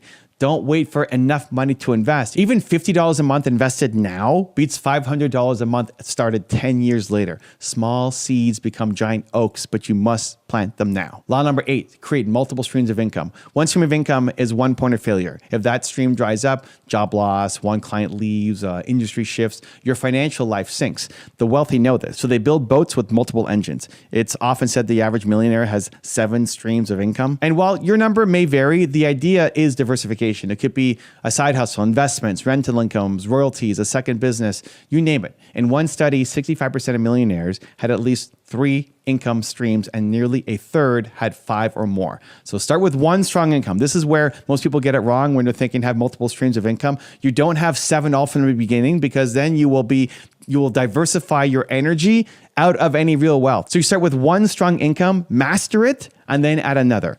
Each new stream is a layer of security and a force multiplier for your wealth. Importantly, build active income, so business, career, and passive incomes, which is investments and assets. Do them together. Don't rely on a single paycheck or a single customer. Spread your bets and create income while you sleep. Law number 9, make money while you sleep. That's passive income. If you earn only money when you're personally working, you'll never escape the grind. You need income that doesn't require your constant presence. Warren Buffett said it best: if you don't find a way to make money while you sleep, you will work until you die. And that's not hyperbole, that's reality. Passive income can come from investments like stocks, index funds that pay dividends, rental properties, or from systems that you create, a business that runs without you, or online products or royalties from a product. It usually takes hard work up front to set up these passive streams, so don't think it's free money. But once they're running, they free up your time. Even having a little extra cash trickle in every month gives you breathing room. So imagine waking up to find you earned $100 overnight. Now imagine $1,000 or $10,000. The goal is to decouple your time from your money. Start building something today that pays you tomorrow, next week, next year. That's real financial freedom. Law number 10, never stop learning. The moment you think you know it all, your bank account will prove you wrong. The wealthy are students of wealth, constantly reading, attending seminars, picking up new skills. 88% of rich people devote at least 30 minutes a day to learning through reading. They read biographies, business books, industry news, not gossip, not junk. They treat their mind as $1 million asset that compounds just like money. If you want to get rich, adopt a growth mindset. Invest in courses, find mentors, seek feedback. My core philosophy is believe. Believe that you can learn and improve. And I try to live this. In the early days, I studied Bill Gates and other successful people to model their strategies. And that learning led directly to my big breakthrough. So ask yourself daily, what can I learn today that will make me more valuable tomorrow? Every new skill or insight is money in the bank, just a bank you can't see yet. Stay curious and humble. The more you learn, the more you earn. Law number 11, your network is your net worth. You can't do it alone, and you shouldn't try. The people you surround yourself with will make or break your success. Jim Rohn famously said, you are the average of the 5 people you spend the most time with. So take a look around. If your 5 closest friends are broke, negative, and complacent, guess where you're headed? Successful people consciously build success circles. They hang out with other winners. One study found the rich intentionally seek optimistic, goal-oriented peers. Why? Because environment matters. Conversations with high achievers will spark ideas, opportunities, and higher standards in you. On the other side, toxic, pessimistic people will drag you down to their level. This doesn't mean cut off loved ones. It means spend time strategically. Find mentors who've achieved what you want. Join entrepreneur groups, mastermind calls, online communities of goal-getters. Upgrade your network and you'll upgrade your net worth. It's practically automatic. Remember, birds of a feather flock to the bank together. Law number 12. Don't do it alone. Ask for help and mentorship. So pride and secrecy keep people poor. I learned this the hard way. In my startup days, I was making $300 a month and was too embarrassed to tell anyone how much I was struggling.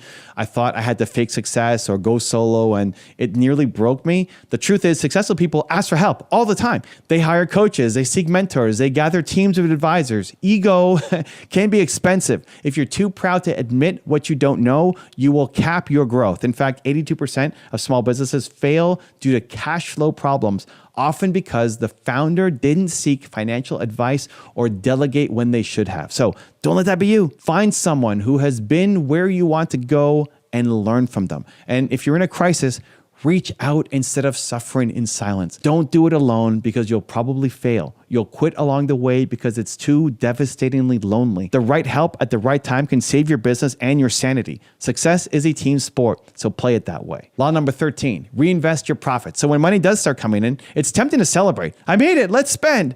But the wealthy think differently. They plow money back into growth. Warren Buffett insists on this. When you first make money, you may be tempted to spend it. Don't. Instead, reinvest the profits. Whether it's profits from your business or returns from stocks, feed it back into your wealth machine. This is how small ventures become empires. I did this with my first company. When we landed our first deal, I didn't go buy a car. I poured in the scale in the business, which later allowed me to sell and truly cash in. Reinvesting is how Buffett turned a pinball machine side hustle into a stock portfolio. Each round of profits bought more assets, which produced even more profit. It's a cycle. Earn, invest, earn more. On the flip side, if you spend all you make, you kill the compound growth and go back to zero. So celebrate your wins, yes, but then put that money back to work. Delay the gratification a little longer and watch your wealth snowball. Law number 14, take calculated risks and embrace failure. No risk, no reward. It's a cliche, but it's true. Getting rich will require you to step out of your comfort zone. So start that business, invest in that property, pitch that big client, even when there's no guarantee of success. In fact, you will screw up along the way, and that is okay. 63% of millionaires admit they took risk and failed at least once in business. But here's the difference. They didn't see failure as the end. It was just data. They learned and kept moving. As the saying goes, winners are not afraid of losing, but losers are.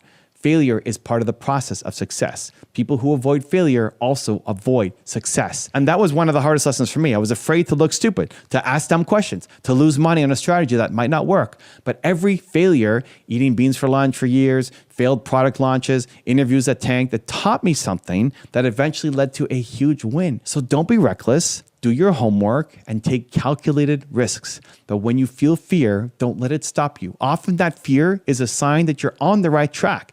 Bet on yourself, and if you fall, get back up smarter. Law number 15, be patient. Wealth takes time. We live in a world of instant gratification, but building real wealth is a long game. Too many people try one thing for 6 months, don't become millionaires, and then quit or jump onto the next fad. Don't fall for the get-rich-quick trap. The truth is, most millionaires get rich slowly. In one study, 80% of millionaires were over 50. It took them decades of consistent effort to hit 7 figures. Saver investors took an average of 32 years to reach millionaire status. Even fast-track entrepreneurs took 12 years on average. The media loves to highlight the 22-year-old crypto billionaires, but that's the exception, not the rule. Embrace the process. Commit to the long haul. This doesn't mean it has to take 30 years for you. The timeline can accelerate with smart decisions, but it won't happen overnight. Set longer-term goals and keep grinding. Remember, compound interest needs time to work its magic. That's law number 7. Each of you persist, your knowledge, your network, and your assets compound too. Patience isn't just a virtue in wealth building, it's a strategic advantage. Law number 16, leverage. Multiply yourself through others. Here's a harsh truth.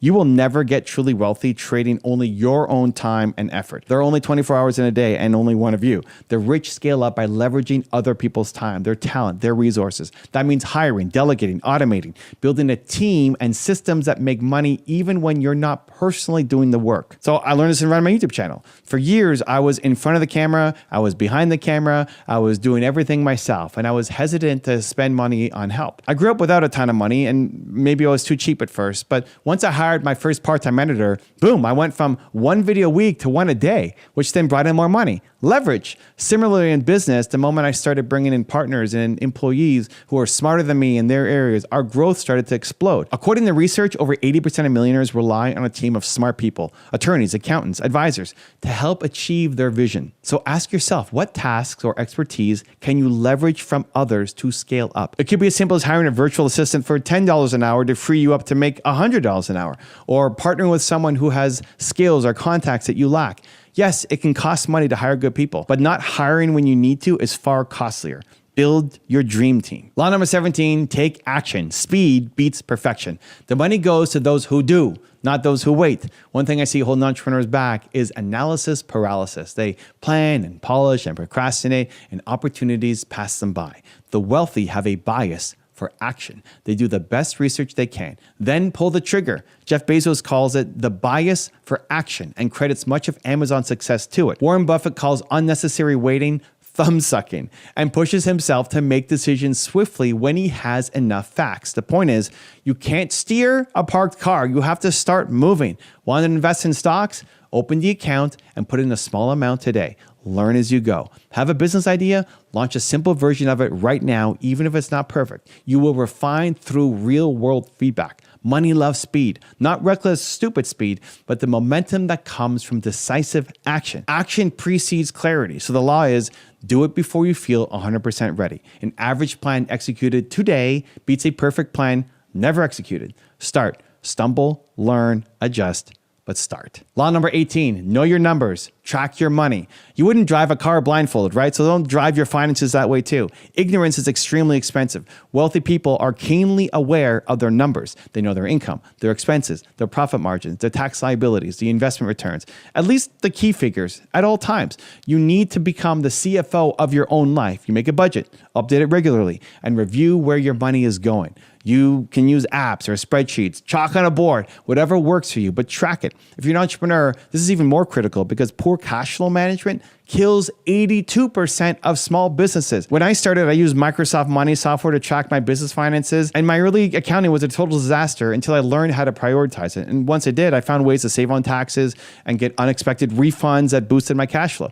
That's the reward for paying attention. The law here is what gets measured gets managed. When you track, you naturally start optimizing. You spot wasteful spending. You find opportunities to save or invest, and you avoid nasty surprises. So open those bank statements, know your credit score, set a weekly date with your money. Yes, I'm serious. Your bank account should never be a mystery. Law number 19, give and you shall receive. This might sound more spiritual, but it's hard-nosed success strategy too. Generosity breeds prosperity. The wealthiest people I know are givers. They donate to charities. They mentor others. They create opportunities for the people that are around them. Why? Because what you put out into the world comes back to you multiplied. Zig Ziglar said it best. You can have everything in life you want if you will just help enough other people get what they want. And it's true. When you operate from a mindset of service and generosity, you build an army of allies. People open doors for you. Clients refer to you. Your reputation starts to shine. Even on a practical level, generosity expands your network and skills. So volunteer in an organization and meet influential people. Mentor someone and you often learn from the teaching. Also, giving keeps you humble and hungry. It reminds you that wealth has a purpose to improve lives, including your own. And here's a little secret. Giving money away can actually make you feel wealthier. It breaks the fear that money is scarce. Of course, be smart. Don't give beyond your means, but make generosity a line item in your life. It could be money or time or knowledge. Nearly 3 of 4 millionaires in a study volunteered at least 5 hours a month, and many actively mentored others. Coincidence? I don't think so. The more you give, the more you grow. It's a law. And law number 20, stay humble and stay hungry. Money is a moving target. The game doesn't end when you hit some magic number. To not only get rich, but to stay rich, you must keep your ego in check and your drive alive. Success can be a sedative the moment you think, I've made it. You start to slip. Remember Bill Gates' warning, success is a lousy teacher. It seduces smart people into thinking they can't lose. So don't fall for that trap. The greats, the Buffetts, the Oprahs, they never stop learning. They never stop pushing. They act like beginners even when they are masters. For me, the belief game never ends. Despite all the subscribers and the business, I still wake up as a student. I still want to get better every day. So celebrate your wins, yes, but stay curious and grounded. Keep setting the next goal, setting the next challenge. And importantly, stay grateful. Humility also means recognizing the role that others have played and some luck in your success. It keeps you from doing something dumb and losing it all out of arrogance. The hungry, humble entrepreneur will run circles around the complacent one who's resting on his laurels. Money has a way of disappearing from those who take it for granted. So no matter how well you're doing, adhere to these laws. Keep growing, keep giving, and keep believing. A quick final thought. You've just learned 20 laws, but knowledge alone won't change your life. Action will. Pick one law today and start living it. Maybe it's setting up that savings account. Maybe it's calling that mentor. Maybe it's finally launching that product. Remember, every big success is just an accumulation of small, consistent wins. You showing up for this, absorbing these strategies, that already sets you apart from the masses who are still looking for easy answers. And so I want to acknowledge you for being here right now and investing in yourself. Now get out there and do the work. Apply these laws and build the wealth and life that you deserve. A single conversation could spark your next big partnership or close a life-changing deal. But if you sleepwalk through it, that opportunity vanishes. Fail to act, and you'll wake up one day filled with regret, realizing you talked your way out of success when it mattered most. It's that serious. There's a famous story that proves it. At a dinner party, author Dale Carnegie spent the whole evening listening to a botanist gush about plants. He hardly said a word, yet afterwards the botanist told everyone Carnegie was a most interesting conversationalist. Dale Carnegie didn't try to impress him at all. He just listened with genuine curiosity. I'm a classic introvert. I hate small talk. Once on a flight to Puerto Rico, I was speaking at an event. I sat next to a guy and silently prayed he wouldn't start a conversation with me. I remembered everything about him. I remember he ordered a coffee. I remembered he had this really cool backpack, but I kept my mouth shut. 2 hours later, we land, and I find out he was an entrepreneur going to the same event that I was speaking at. I was shocked, and I thought, wait, he was an entrepreneur?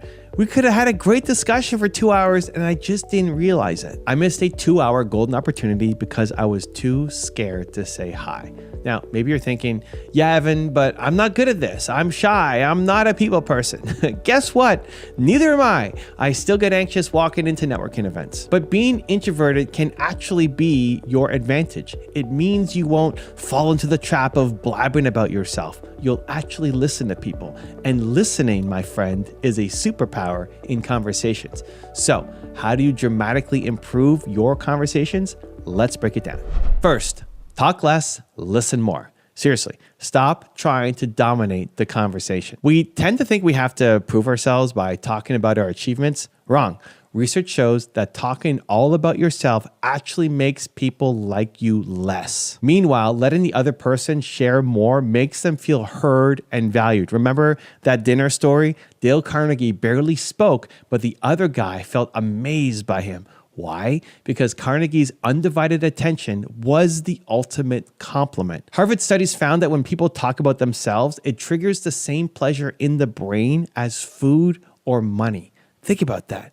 By listening and encouraging someone to talk about their story, you're literally giving their brain a reward. They walk away feeling great about the conversation, and they'll credit you for it, even if you hardly said anything. So zip your lips more often. Aim to listen 70% of the time and talk 30% of the time. When they pause, don't immediately bring it back to you. Instead, nod and say, I'm listening, and mean it.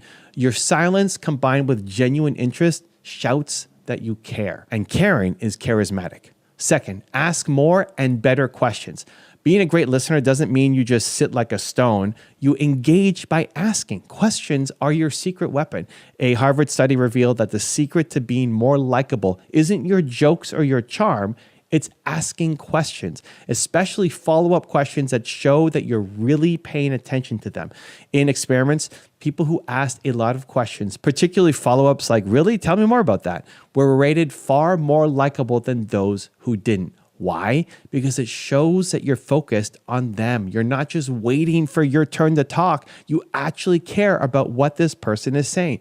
Think about it. We all love when someone is interested in us. So be the person who says, that's interesting. How did you feel when that happened? Or what got you into that business in the first place? Skip the superficial stuff. Get them to talk about what they care about. If you meet another entrepreneur, instead of asking, so how about that weather today, huh? Try, what projects are you excited about right now? When they answer, dig deeper. What's the story behind that? Within minutes, you'll have them lighting up because you're giving them a chance to share their passion with you. And here's the magic. As they talk and you listen, they start associating you with that good feeling. You become, in their eyes, an amazing conversationalist, just like Carnegie did, all because you asked and listened. Now, you might worry, won't I come off as nosy?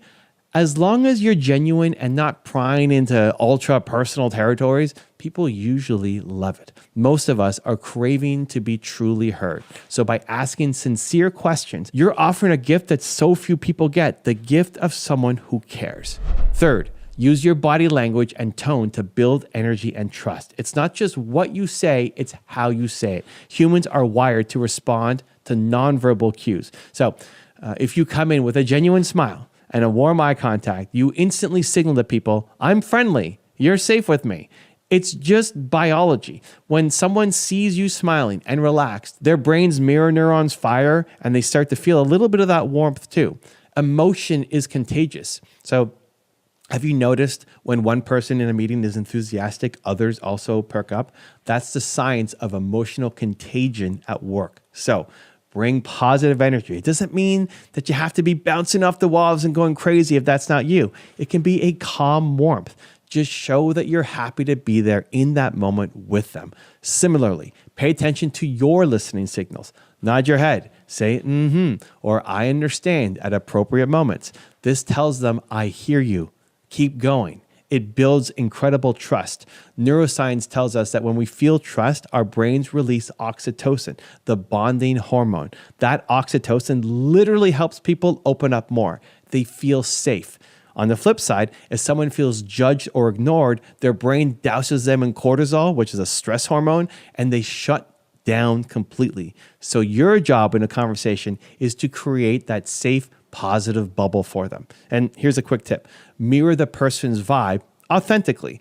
If they are speaking softly and thoughtfully, don't steamroll them with a loud, rapid-fire response. Match their pace. If they're a little bit more upbeat and they are gesturing, you can lean in with energy too. Research has found that one reason extroverts often come off more likable is that they subconsciously mirror people's expressions and their posture. They make the other person feel understood without saying a word. You can do this intentionally too. It's as simple as noticing their body language and their tone and aligning with it. Just be subtle. You're not mimicking them. You're not copying them. You're harmonizing with them. And here's a fun one. Don't be afraid to laugh or show emotion when they say something that's funny or heartfelt. If they crack a joke, you can chuckle. If they share something inspiring, say, wow, that's awesome. Your genuine emotional reactions help validate them. It's like you're saying, I'm right here with you. Keep going. That feeling can turn an everyday chat into a meaningful conversation. Fourth, drop a genuine compliment when you can. A real one, not fake flattery or pickup lines. If you notice something that you truly appreciate about the person, say it. Like, by the way, I love how passionately you speak about your team. It's really inspiring. Or you've got great energy. I can tell you really care about what it is that you do. Why do this? Science gives us a big reason. When you give someone a compliment, their brain receives it like a gift. MRI scans show that a sincere compliment activates the same reward circuit in the brain as receiving cash. Seriously, telling someone, I admire your work, can light up their brain with dopamine, the pleasure chemical. And get this, it's not one-sided. When you give a heartfelt compliment, not a fake one, you give a boost too. It fires up your brain's empathy and bonding circuits and releases oxytocin in you, the love hormone that makes you feel connected. So compliments are literally a win-win backed by neuroscience. Most people vastly underestimate how much a small compliment actually means to people. Now, you might think, she probably already knows what she's doing and she knows she's doing a great job and I don't need to say it. But you have no idea how one comment might lift her whole mood for the day. We all fight inner battles every day, and your kind words might be the highlight that drowns out a day full of self-doubt. And in terms of conversation, it creates a positive emotional spike for both of you. They'll remember that you made them feel good. Just be authentic. Compliment something that you genuinely appreciate about them, whether it's their insight, their enthusiasm, or even something simple like the awesome t-shirt that expresses their personality. Fifth, make your conversations about service, not just self-interest. This is one of my core beliefs. Treat each conversation as an opportunity to give, not just take. Yes, even a casual chat at a party can be an act of service for people. I'll tell you what I mean. A while back, I was at a book launch party hosted by Joe Polish. A member at the event came up to me nervously, just hoping to get a selfie with me. Instead of a quick pic and polite nod, I ended up spending 20 minutes with him brainstorming his YouTube strategy right there in the middle of the party. He actually tried to end the conversation early because he felt guilty taking my time, but I said, no, dude, like we're working. Let's go. Why? Because this is my purpose. If someone needs help and they're an entrepreneur, it's literally my favorite thing to do. And that's how I approach these types of conversations. How can I help this person? How can I leave them better than I found them? Now, you don't have to turn every chat you have into a coaching session, but go in with a mindset of trying to bring value. Maybe you do have some knowledge or a connection that could help them. Awesome. Share it freely with them. Or maybe the value you give is just making them feel heard, which, trust me, is huge value in and of itself. Ironically, when you focus on helping others, you often benefit too. They'll remember you. They'll want to help you back, and you build a reputation as someone who lifts others up. Karma is practical, but you can't fake this. It has to come from a genuine place of wanting to see other people win. So it could be as simple as if they mention a problem, you offer a suggestion or you offer a resource that might help them. Or if they express a goal, you encourage them. I love that you're doing that. I think you're going to kill it. Give them that boost of confidence. These little moments of service turn ordinary conversations into impactful ones. You stop being just another person they chatted with and become someone who made a difference in their lives. Finally, and this one ties everything together, believe in the power of conversation and believe in yourself as a great communicator. This isn't just about techniques, it's about who you are. It's your identity. Start seeing every conversation as significant. When you do, you bring a different level of energy to it. You'll prepare a little bit more. You'll be a little bit more present. You'll listen a little bit more deeply and start seeing yourself as someone who can connect with anyone. Don't just label yourself as awkward or shy or not good with people. That story is holding you back. Instead, tell yourself, I am someone who makes people feel seen. I have meaningful conversations. When you adopt that identity, you will naturally do the things great communicators do because it's now who you are. It's not just a strategy. You'll step up to talk to that stranger. You'll push through the discomfort to ask one more question, to give that compliment, to share that piece of you. And when you do, watch what happens. Your relationships will deepen. New opportunities will flow your way because people trust and like the person that you've become. You'll start to feel a shift. Conversations won't drain you anymore. They will energize you. You will leave interactions with people feeling, wow, that was awesome, because you weren't hiding. You were all in, and so were they. This is how you win in business and in life. Entrepreneurs often think success is all about the product and the strategy and the hustle.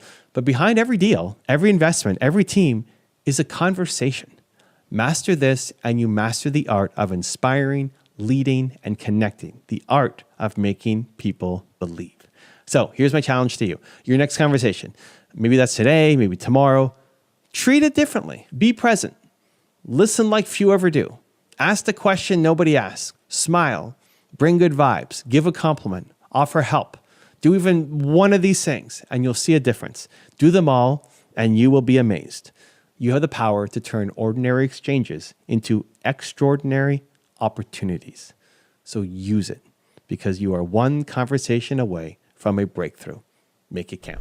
Every entrepreneur fails until they figure out their true purpose. Most entrepreneurs get it wrong. They obsess over raising money, perfecting a logo, or building a fancy website, and they chase 10 different ideas at once. Wrong. None of that matters if you don't have the foundation in place. Let's look at some stats. 90% of startups go under, but the ones who make it, they almost all share one thing in common: an unshakable clarity of purpose and vision that drives everything that they do. They know exactly why they started, and they believe in it so strongly that nothing can knock them off course. That is the level of obsession you need to survive and thrive. And if you ignore this, the consequences are pretty brutal. Without a guiding mission, you'll wander into distractions and then drown in them. You'll work yourself into the ground on things that don't even move the needle. And when the first real obstacles hit, you'll quit, because why suffer for something you don't truly care about? Years from now, you'll wake up stuck in a mediocre life, haunted by what could have been. Research shows we regret the choices we didn't take far more than our failures. So imagine looking back and knowing you had a dream, but were too scared or unfocused to give it your all. That kind of regret sticks with you forever. So decide that you're going to be the real deal, the entrepreneur who goes all in on what really matters, instead of the wannabe who gave up and made excuses. To drive this home, let's look at a famous story. In the early 1900s, there was a race to invent the airplane. Samuel Pierpont Langley had everything going for him: a $50,000 government grant, the best team money could buy, top scientists, cutting-edge equipment. The press followed him around like he was already a hero. It was practically impossible for him to fail, on paper. Meanwhile, not too far away, two brothers in Ohio, Wilbur and Orville Wright, were working on the same goal. These guys had no money, no pedigree, no government backing. They ran a bicycle shop, for goodness sake. No one paid attention to them. By all odds, they should have failed. But the Wright brothers had something Langley didn't: a deep passion and belief in their cause. They knew that if they could figure out controlled flight, it would change the world, and they were obsessed with making it happen. Langley wanted to be rich and famous. The Wright brothers wanted to fly. And on December 17, 1903, in a field in Kitty Hawk, the Wright brothers did exactly that. They flew a powered airplane for the first time in human history. Langley, with all his funding and talent, never did. In fact, the day the Wrights succeeded, Langley quit. He packed it in because it wasn't about the mission for him. It was about the payday and the ego. And once that was gone, so was his drive. The Wright brothers won because their purpose and belief fueled them beyond what money and resources alone could. A passionate team of true believers will beat a team of well-paid mercenaries every time. That is the power of leading with mission. I learned this lesson the hard way in my own life. Let me take you way back to when I was 19, the start of my first real business. I turned down my dream job. I'm talking a high-paying, six-figure job at a big company to chase a startup with a couple of partners. I owned 30% of this little software company and was working my face off every day. And on paper, it sounded exciting. In reality, it was really tough. We were struggling. I was making only $300 a month and living on beans for lunch. And every day felt like I was pushing a boulder uphill only to have it roll back down over me. Nothing was working, nothing. I felt like a total failure. And I was embarrassed to tell anyone. My friends were getting real jobs, going out for drinks. And there I was, broke and ashamed. And I started avoiding them because I couldn't face telling them how badly my business was doing. I mean, I was supposed to be this entrepreneur. And here I was feeling like a loser who couldn't make a dime. The stress, the loneliness, it just kept piling on. And finally I hit my breaking point. I remember I was at a family event and my business partner called me and I told him that I quit with tears in my eyes. I couldn't see any way out. That night I cried harder than I almost ever had in my life, and I'm not ashamed to admit it. I was broken. I felt like I was flushing my dream down the drain and proving everyone who doubted me right. It was the worst night of my life, at least one of them. But here's the crazy thing. By the next morning, something in me had changed. As the sun came up, so did this little voice inside me that said, no, not yet. And in the pit of absolute despair, I found one spark of fight left. I realized I couldn't live with the regret if I gave up completely. Yes, failing sucked, but you know what would suck more? Not knowing if I could have made it. And I remember telling myself, I can handle failure, but I can't handle not knowing. And that lit a fire in me. I went to my business partner the next day and we went back to work. I had no idea what I was going to do differently. I just knew I had to keep going or I'd hate myself forever. So I made a plan that day. Well, calling it a plan is generous. I basically decided to borrow belief from someone who had done it. I thought, who has built a big software company before? And Bill Gates, the founder of Microsoft, came to mind. I spent the day researching how Bill Gates went from a nobody to building Microsoft into a giant company. I read everything I could find, and I discovered something that changed my life. Bill built Microsoft through partnerships. He landed big deals by partnering with other companies. The most famous was partnering with IBM. I thought, maybe that's the key that I'm missing. So I started modeling his strategy. I literally started messaging potential partners and pitching them on our software. And you know what happened? Momentum. We got our first breakthrough deal, a $13,500 contract with a company in the UK that wanted exclusive rights to our software in their market. $13,500. I went from making $300 a month to closing a $13,500 deal. I felt like I was a millionaire in my head. It wasn't about the money. It was proof that my business could work, that somebody out there believed in what we were doing enough to pay for it. That deal was the turning point. It gave me momentum. It gave me my confidence back. And it all came because I got back to focusing on the mission. I remembered why I started, to bring this software to the world, and I refused to quit on that. I learned that if you stay in the game and you model success, you can turn things around. But it all starts with that decision to not give up on your dream. I had to believe in it again, 100%, and fight. And that's why I'm here now. If I hadn't had that mindset shift, I would have ended my entrepreneur journey right then and there, and you'd never have heard of me. Now, at this point, you might be thinking, okay, Evan, I get it. I have a purpose, believe in it. But come on, man, passion isn't going to pay my rent next month. I've got bills to pay and real life pressures. I can't just sit around believing and not worry about the money or the product or the marketing. Fair point. Let's address that because it's the biggest objection people have to this idea. Yes, you need to make money. Yes, you need customers. But here's the truth. If you chase money before mission, you'll get neither. I've seen it over and over and lived it. When you focus on profit first, you start compromising everything else.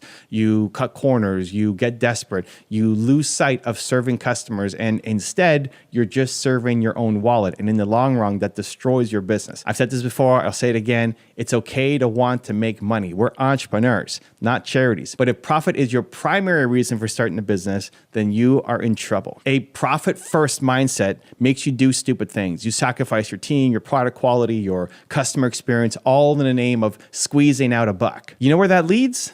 A race to the bottom where you're cutting costs and undercutting competitors until there's nothing unique or valuable left in what you do. And then you lose. On the flip side, when you lead with purpose, something amazing happens. The money comes as a result of doing the right thing. So think about it. If you genuinely solve a problem that you deeply care about for people, do you think those people feel that? Absolutely. Your customers can smell whether you actually give a damn about them or if you're just looking at their wallet. When you care, you over-deliver.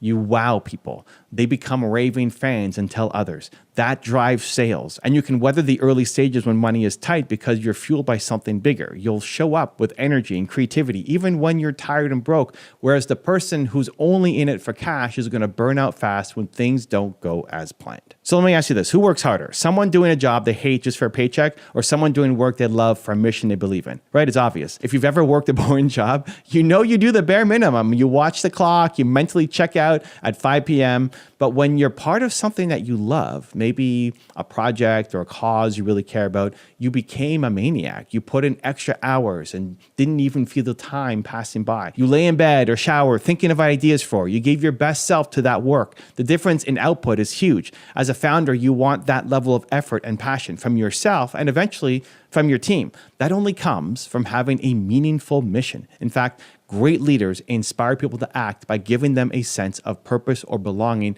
that goes beyond any financial incentives. When everyone's driven by a cause, they endure inconvenience, suffering, and setbacks that people who are just there for a paycheck never would. So yeah, passion does indirectly pay the bills because it makes you work harder and smarter, and it attracts others to help you.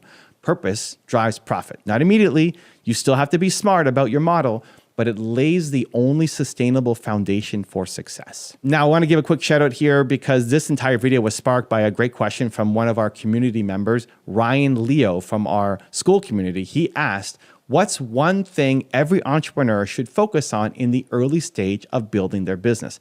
Ryan, this is it. The one thing is to identify your mission, your why, and pour every ounce of focus into it. Everything else, the money, the strategy, the growth flows from that. If you get this right, you give yourself a real shot. If you don't, nothing else you do will ever be enough. So thank you for your question, Ryan, and I hope you and everyone else watching is starting to see why I'm so passionate about this. So we're about to dive into the how to actually do this step by step so you can put it into practice today. All right, now let's break this down and deliver on that promise. What should you focus on as an early stage entrepreneur, and how do you do it in practical terms? I'm going to give you 3 steps, 3 concrete things you can do right now to put purpose and belief at the core of your business. This is what saved me in my journey, and it's what I see in every successful entrepreneur that I've studied. Step number 1, find your single driving mission. This is your foundation. It's the answer to why you started this business in the first place. And to make money is not a good enough answer. Dig deeper. What's the problem that fires you up? Who do you want to help, and why do you care so much? One of my favorite exercises is to look at your life and identify the biggest pain you've ever overcome, because I firmly believe that your purpose comes from your pain. The adversity you faced and conquered, that's your source of passion. In my case, as you heard, I struggled so much as a young entrepreneur. I felt so hopeless and alone that I developed an obsession to help other entrepreneurs never feel that way. That's my purpose. I don't want the 19-year-old Evans of the world to give up. I want to make their path easier. Now, I've been doing this for over 20 years, and I still wake up excited because it's personal for me. So what is that for you? Maybe you battled depression, and now your mission is to help others find hope. Maybe you grew up poor, and your mission is to empower people financially. Maybe you just really love baking, and your mission is to bring people joy through amazing cupcakes and cookies. It doesn't have to be end world hunger. It just has to be real and deeply meaningful for you. Think about the moments in your life that changed you or hurt you, and how you wish they could have gone. There's gold there. There's a mission there. And when you find it, plant your flag in it, and declare, this is what I'm building my business around. Write it down. One sentence. My mission is blank. Get it crystal clear, because once you have that, it becomes that North Star for every decision. You can ask, does this action align with my mission? If yes, then do it. If no, you toss it. It simplifies things so much. You stop getting distracted by every shiny object because you know, I'm here to do this and nothing is going to stop me. Now, quick caution on this step. Don't freak out if your mission isn't perfectly unique. Don't think, oh, someone is already doing that. Who am I to do it too? Listen, there are 7 billion people on this planet. Even if your mission is similar to someone else's, your voice and your story will reach people in a way that others can't. There are tons of entrepreneurs trying to help other entrepreneurs. I am not the only one, but I reach some people that others don't, and others will reach some that I don't. And that's fine. The world needs all of us living our purpose. So don't let the fact that it's been done before stop you now. No one will do it exactly like you. As long as it's coming from your genuine passion, it is valid. Step number 2, cultivate unwavering belief in yourself and your mission. It's one thing to have a mission. It's another to believe that you are the person to make it happen. This is where so many entrepreneurs stumble. They have a great idea or a big why, but deep down, they don't believe they can do it, or they waffle when things get hard. You must develop rock solid self-belief. Think of it like this. You're a bird perched on a branch. If you're confident in your own wings, it doesn't matter if the branch breaks because you trust yourself to handle it. But if you don't trust your wings, you're going to live in the fear that your branch, which is your current plan, your current situation, your branch is going to break. In business, things will break. Your first product might flop. Your client might back out. Your investor might say no. If your confidence is only in the plan, you're in trouble. Your belief has to be in yourself that no matter what breaks, you can figure it out. That's called unwavering belief.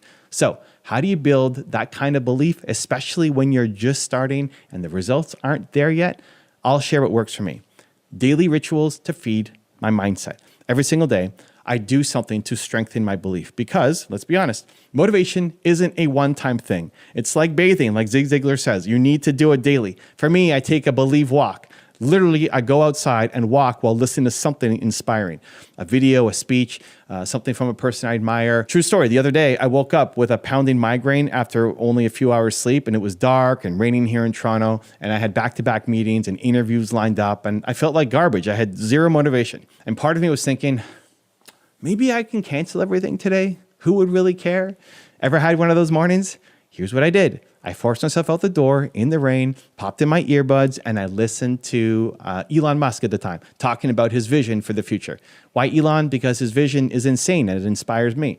By the end of that 20-minute walk, I was fired up again.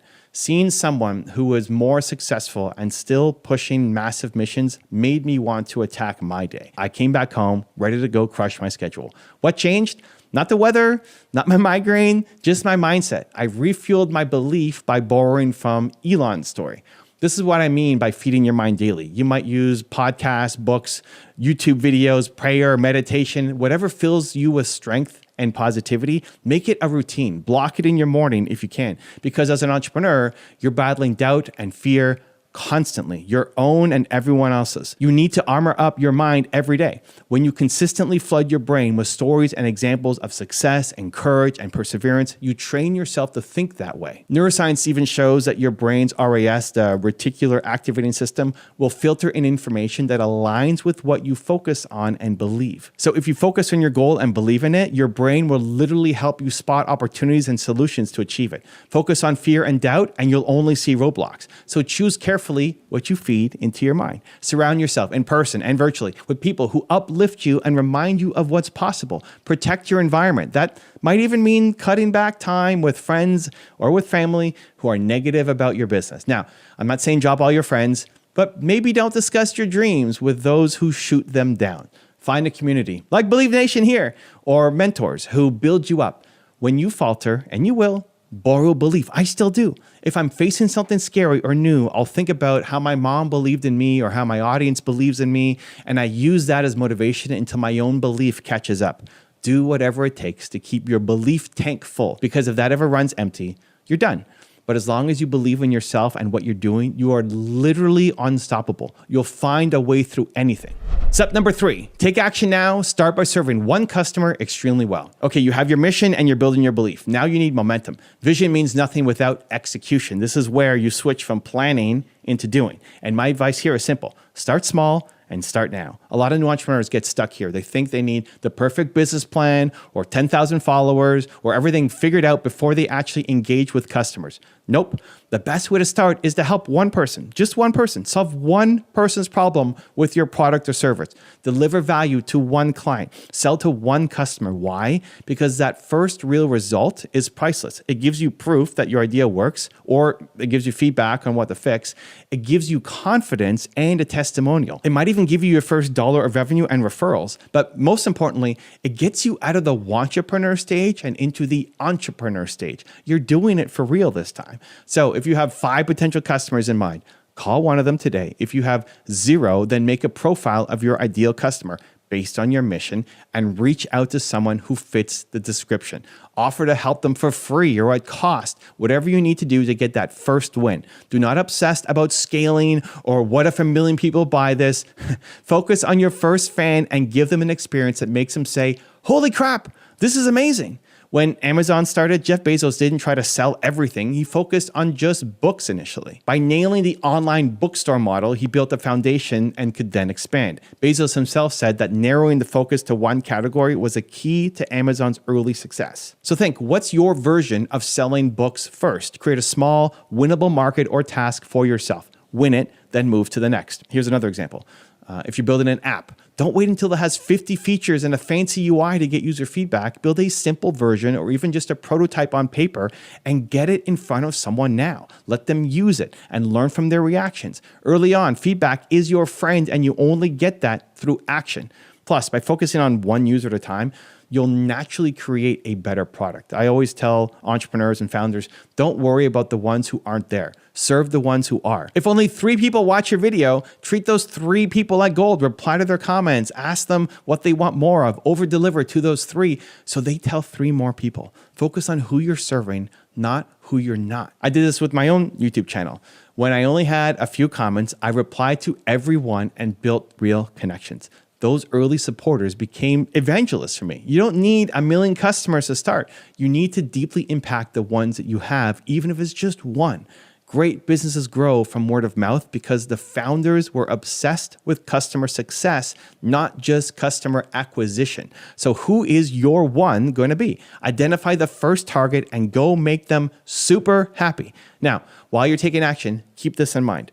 Your first attempt will probably suck, and that's okay. Don't let perfectionism stop you from launching. Your first YouTube video, your first sales call, your first prototype, it might be terrible. As I often say, expect to suck at the start. That's not a judgment on you as a person. That means you suck. It's just reality when you're learning a new skill. The key is to not attach your worth to that first outcome. If it goes badly, it doesn't mean I'm a bad entrepreneur. It just means that you're a beginner and you are learning. Too many people do one bad live stream or get one rejection and say, okay, I suck. I guess I'm not cut out for this. And then they quit. Don't do that.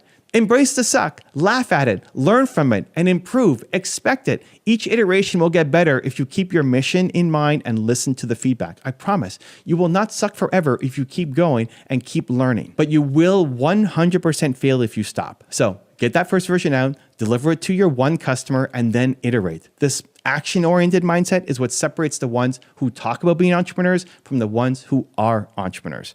Finally, tie your action back to your mission every single day. This isn't just about hustling blindly. It's about intentional hustle. Every morning, remind yourself, I'm doing this too, and then put in your mission. For example, I'm making 20 cold calls today to help local businesses save money on their energy bills, right? If that's your mission.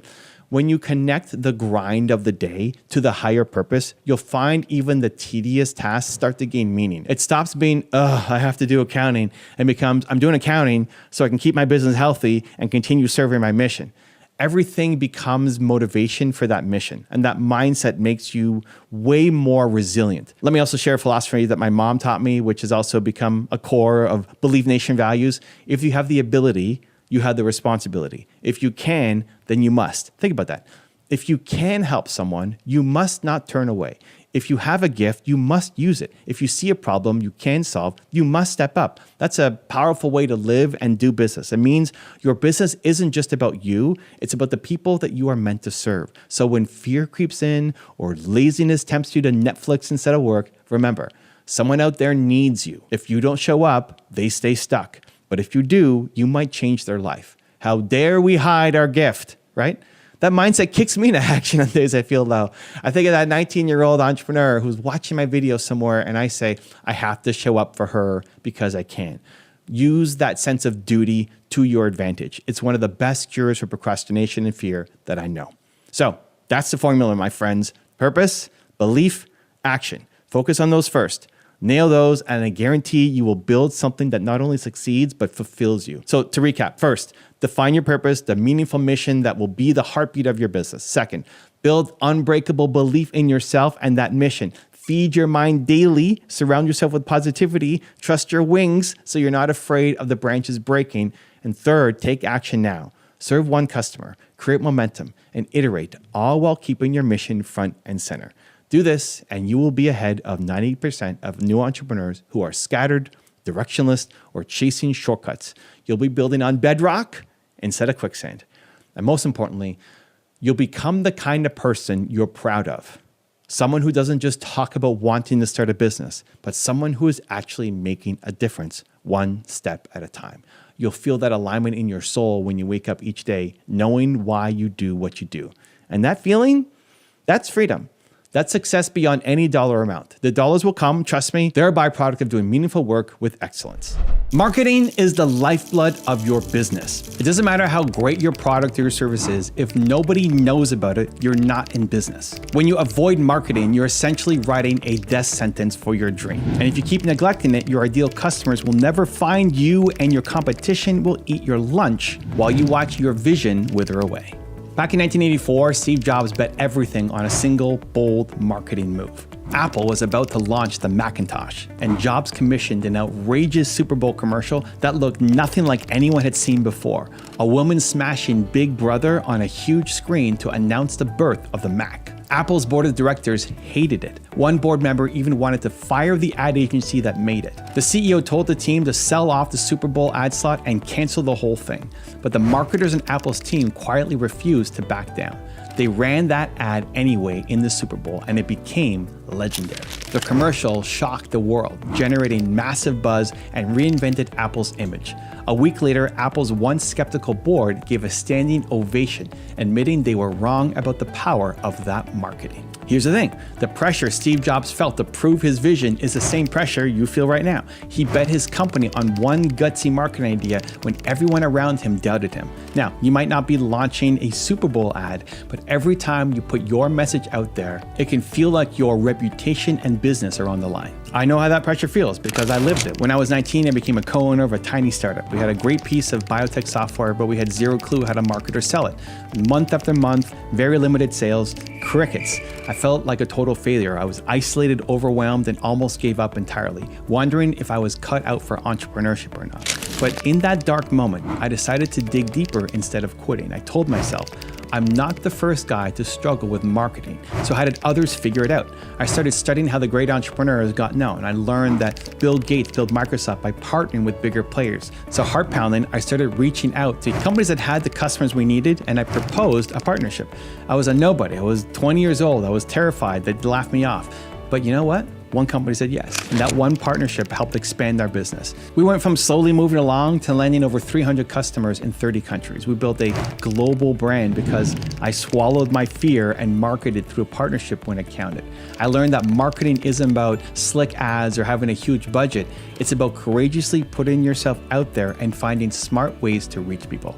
If a shy, non-technical teenager like me could do it, trust me, you can too. Now, maybe you're thinking, okay, sure, Evan, but I'm not Steve Jobs and I'm not a born marketer. You might even feel a knot in your stomach when you even hear the word marketing. And maybe you're saying to yourself, I'm an introvert, or I don't have any money for ads, or I just don't know where to start. I get it. One of our subscribers, Safari's company, asked me point blank in a comment, "Hello, Evan, can you help with marketing?" And maybe you're asking the same thing. Here's what I need you to understand. Marketing is not some mystical talent reserved for extroverts and madmen. Marketing is a skill. It can be learned like any skill. It can be mastered.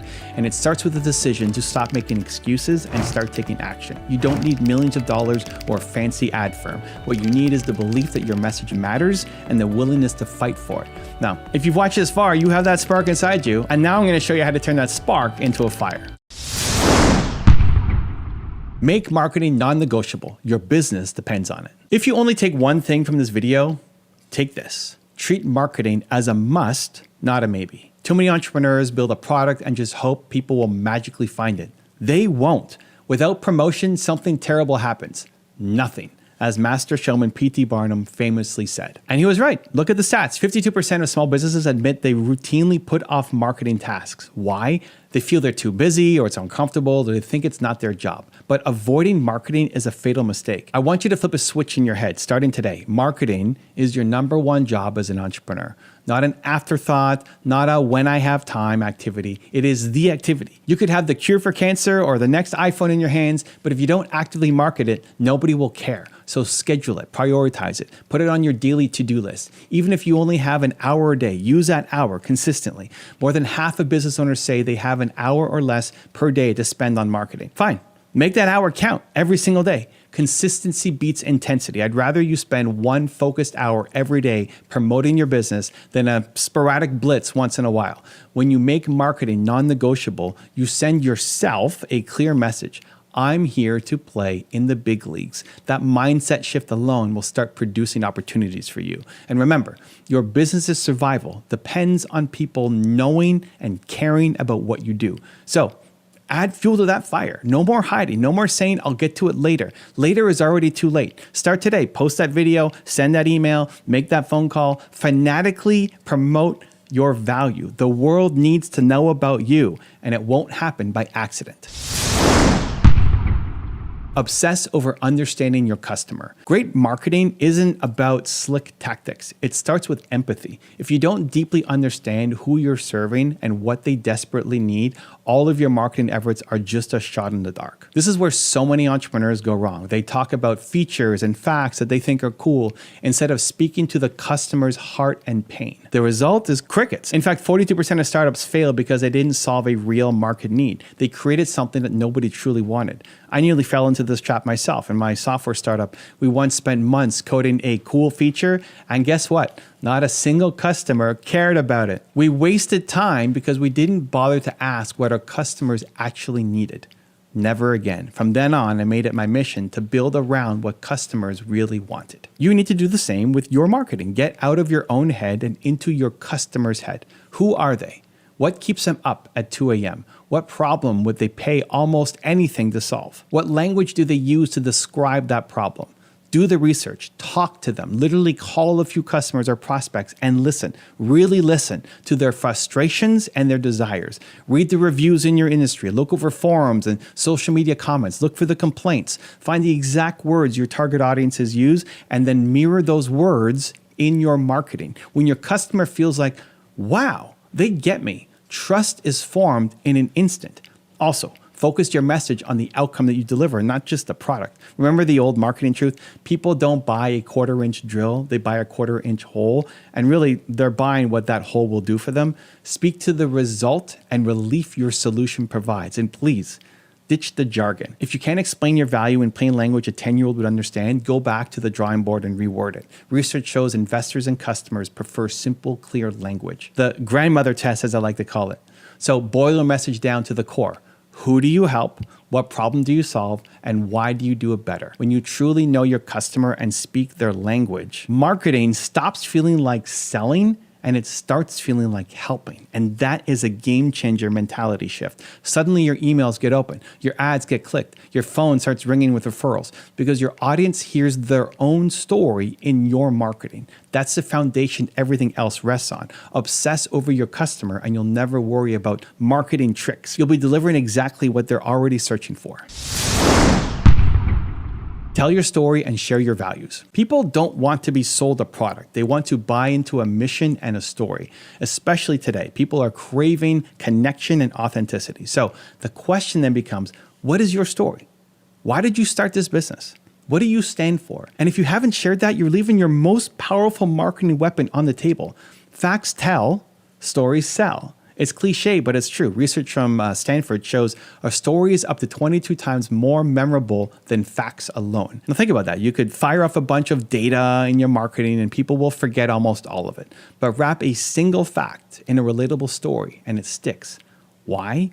Stories create emotion, and emotion drives action. So start telling your story. Maybe you created your product because you experienced a problem firsthand and decided, enough is enough. Tell us about that turning point when you became the hero of your own story. Or maybe your company exists because you believe in a world that operates differently, right? Share that vision. Bring us in. When I started my business, it wasn't to make a quick buck. It was because I struggled so much as a young entrepreneur and I never wanted other people to feel the same way. I wear the word believe on my hoodies and t-shirts and hats, not just because it's a slogan, it's my core value. And I share that in my content openly because those who resonate with believe become my most loyal followers. Likewise, whatever your core values are, integrity, innovation, freedom, family, wear them on your sleeve. 64% of consumers say shared values are the main reason they have a relationship with a brand. Far and away, the largest driver, according to Harvard Business Review. People want to support businesses that align with their beliefs. So weave your values into your marketing. Don't be afraid to take a stand for what you care about. It could be as simple as saying, we believe in sustainability, so our packaging is 100% recycled. Or family is at the heart of our business. Here's the story of how my grandfather inspired this company. These aren't digressions. They're emotional glue that makes customers stick with you. A customer might find you for your product, but they stay because of your purpose. And here's the beautiful part. When you share your story, you not only attract the right people, you also repel the wrong ones. And that's okay. If someone doesn't vibe with your values or your story, they were never your customer anyway. Focus on the ones who do. Build your tribe by being you. In a world full of very generic brands, your personal story and your values are marketing gold. So start infusing them into your website. Put it on your about page. Create YouTube videos, your social media posts, your sales calls, everywhere. Be the entrepreneur who isn't just selling a widget, a tool, but sharing a piece of their soul. That's how you move your marketing from a transactional relationship to a transformational one. That's how you get customers not just buying, but believing. Dare to be different. Stand out or fade out. So let's be honest, we are all drowning in marketing messages every day. If you play it safe and bland, you'll get lost in the noise. The worst fate in marketing isn't that some people dislike you, it's that no one even notices you, and the data backs us up. The number one challenge most small businesses report is simply standing out in a saturated market. 62% of consumers say they struggle to even tell the difference between products from different small businesses. Think about that. If you don't boldly differentiate yourself, customers literally can't see why they should choose you at all. So you must dare to be different. Embrace what makes you unique, your niche, your style, your story, your approach, and amplify it. Businesses that truly consider themselves one of a kind actually find it easier to reach customers. Why? Because when you stand out, you cut through the confusion. So ask yourself, what's something that you can say or do that your competitors are too afraid to? It might be your branding, your tone, or a bold guarantee. Maybe it's taking a controversial stance on an industry issue or using humor where others are really stuffy and boring. One of my favorite examples is the Dollar Shave Club. Here was this unknown startup selling razors, right? Not exactly a new invention, but the founder launched a hilariously bold 90-second YouTube video full of attitude and jokes. It cost about $4,500 to make. Peanuts, but it didn't look or sound like any other razor ad. That video went mega viral, pulled in 12,000 orders in the first 48 hours, and essentially put Dollar Shave Club on the map against giant competitors. 4 years later, Unilever bought that company for $1 billion. Why? Because one gutsy piece of marketing cut through decades of Gillette's dominance. He didn't have a big budget, but he had the courage to be different. He even said, great storytelling is why we've been able to grow so fast. So, what does that mean for you? It means stop looking at what everyone else is doing in your field and copying it. If their marketing all looks beige, make yours bright red. If they're all formulaic, inject your personality. Now you might worry, but what if some people don't like it? Let them go. Your goal is not to appeal to everyone. Your goal is to strongly attract your ideal customers and repel the ones who aren't a fit. Polarize a little, create fans, not just casual buyers. When you do something noteworthy, run an offbeat campaign, you create a unique niche, you speak in your fresh voice, you're going to start to generate buzz. People talk about what's different. Think of marketing like a spotlight. You have to shine it on the quirkiest, most remarkable parts of you and your business. That's what gets people curious to step out of their routine and check you out. As Seth Godin would say, be a purple cow in a field of brown cows. So you can brainstorm right now. What's your purple cow? It could be an unusual origin story, a weird brand mascot, an over-the-top customer service promise, or just your crazy enthusiasm for what you do. Whatever it is, lean into it. In marketing, boring is broke. Different means dollars.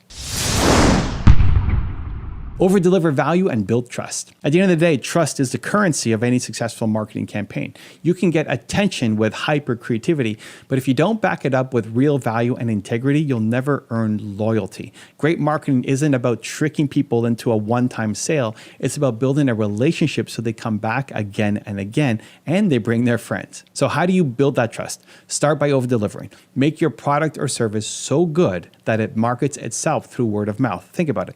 73% of consumers say product quality is the number one reason they become repeat customers. Your marketing promise must be met and exceeded by the experience that you then deliver.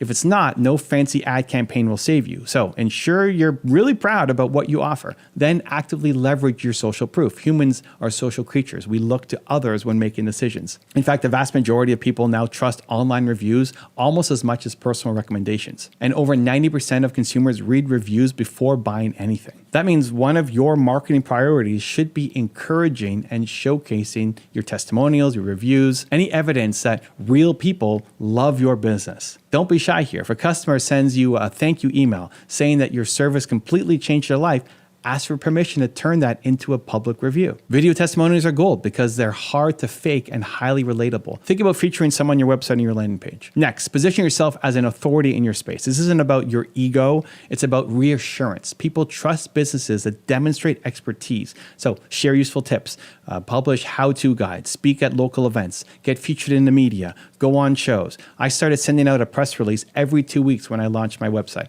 sharing advice and stories, and it eventually landed me in major media like the New York Times as an expert. That third-party credibility boosted my brand tremendously at the time. You can do similar things on a smaller scale. Write a guest article for an industry blog, collaborate with a respected influencer in your niche, host a free workshop. Show that you're not just selling something, that you're on a mission to help.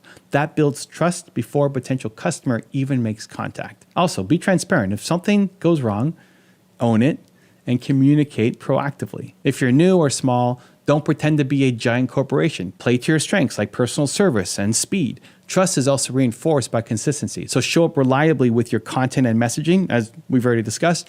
Every touch point, your website, your emails, your videos, your store, your office, they can consistently reflect your values and keep your promises. And over time, what this does is this consistency, it imprints your brand in people's mind as dependable. And one more thing, invite your customers into your community. Whether it's a Facebook group, a Discord server, school community, or just an ongoing email conversation, make your customers feel like they're a part of something. When people feel connected, their trust in you multiplies. They're no longer just buying a product from you, they're joining a tribe, your tribe.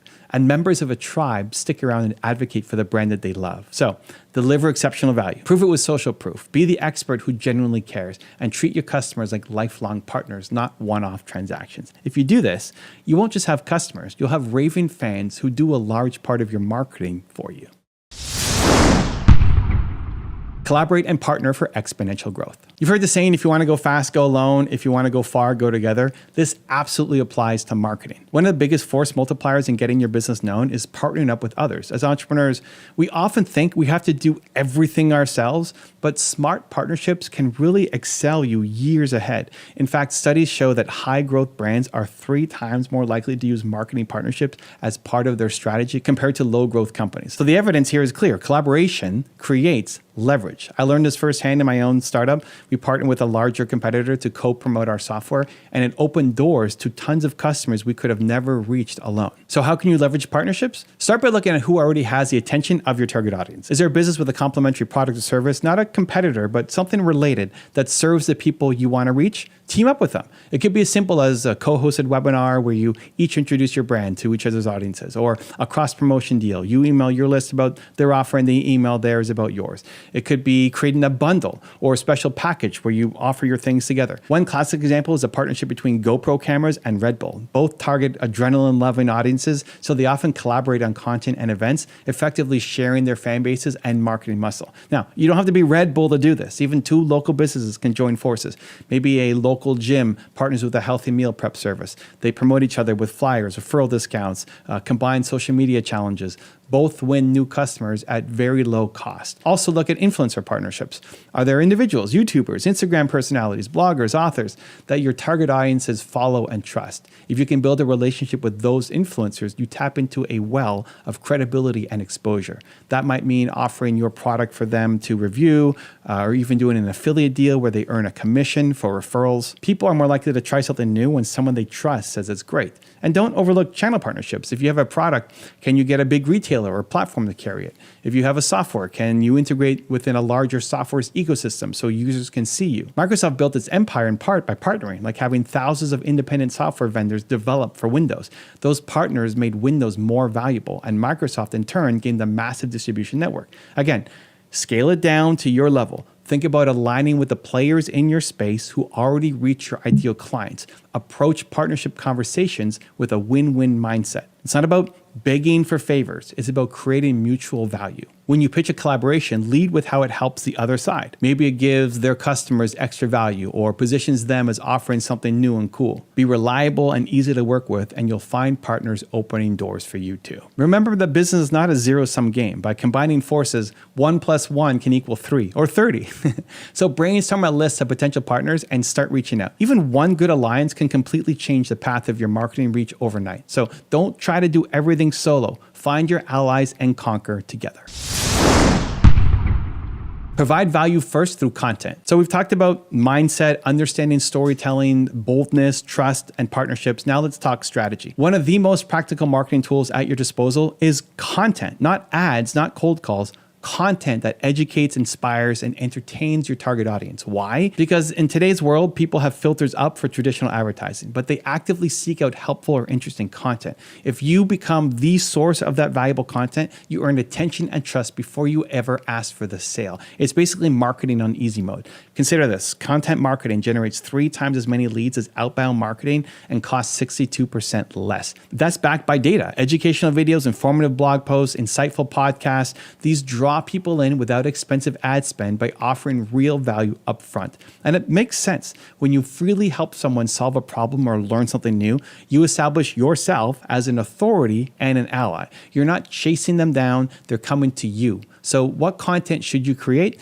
Think about the questions that your customers keep asking. Think about the problems that they struggle with. Then start answering those questions through content.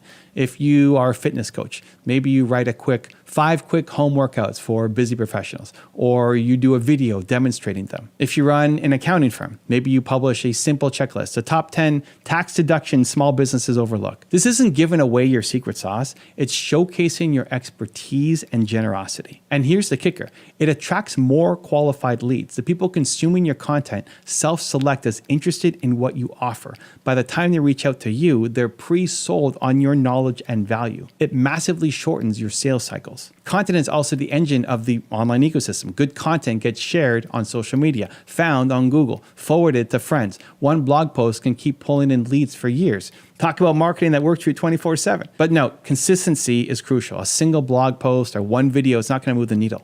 So create a schedule that you can maintain.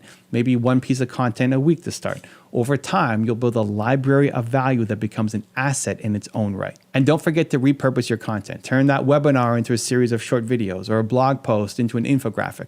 Different people prefer different formats, so spread your knowledge across mediums. Also, remember, storytelling applies here too. Don't just dump information.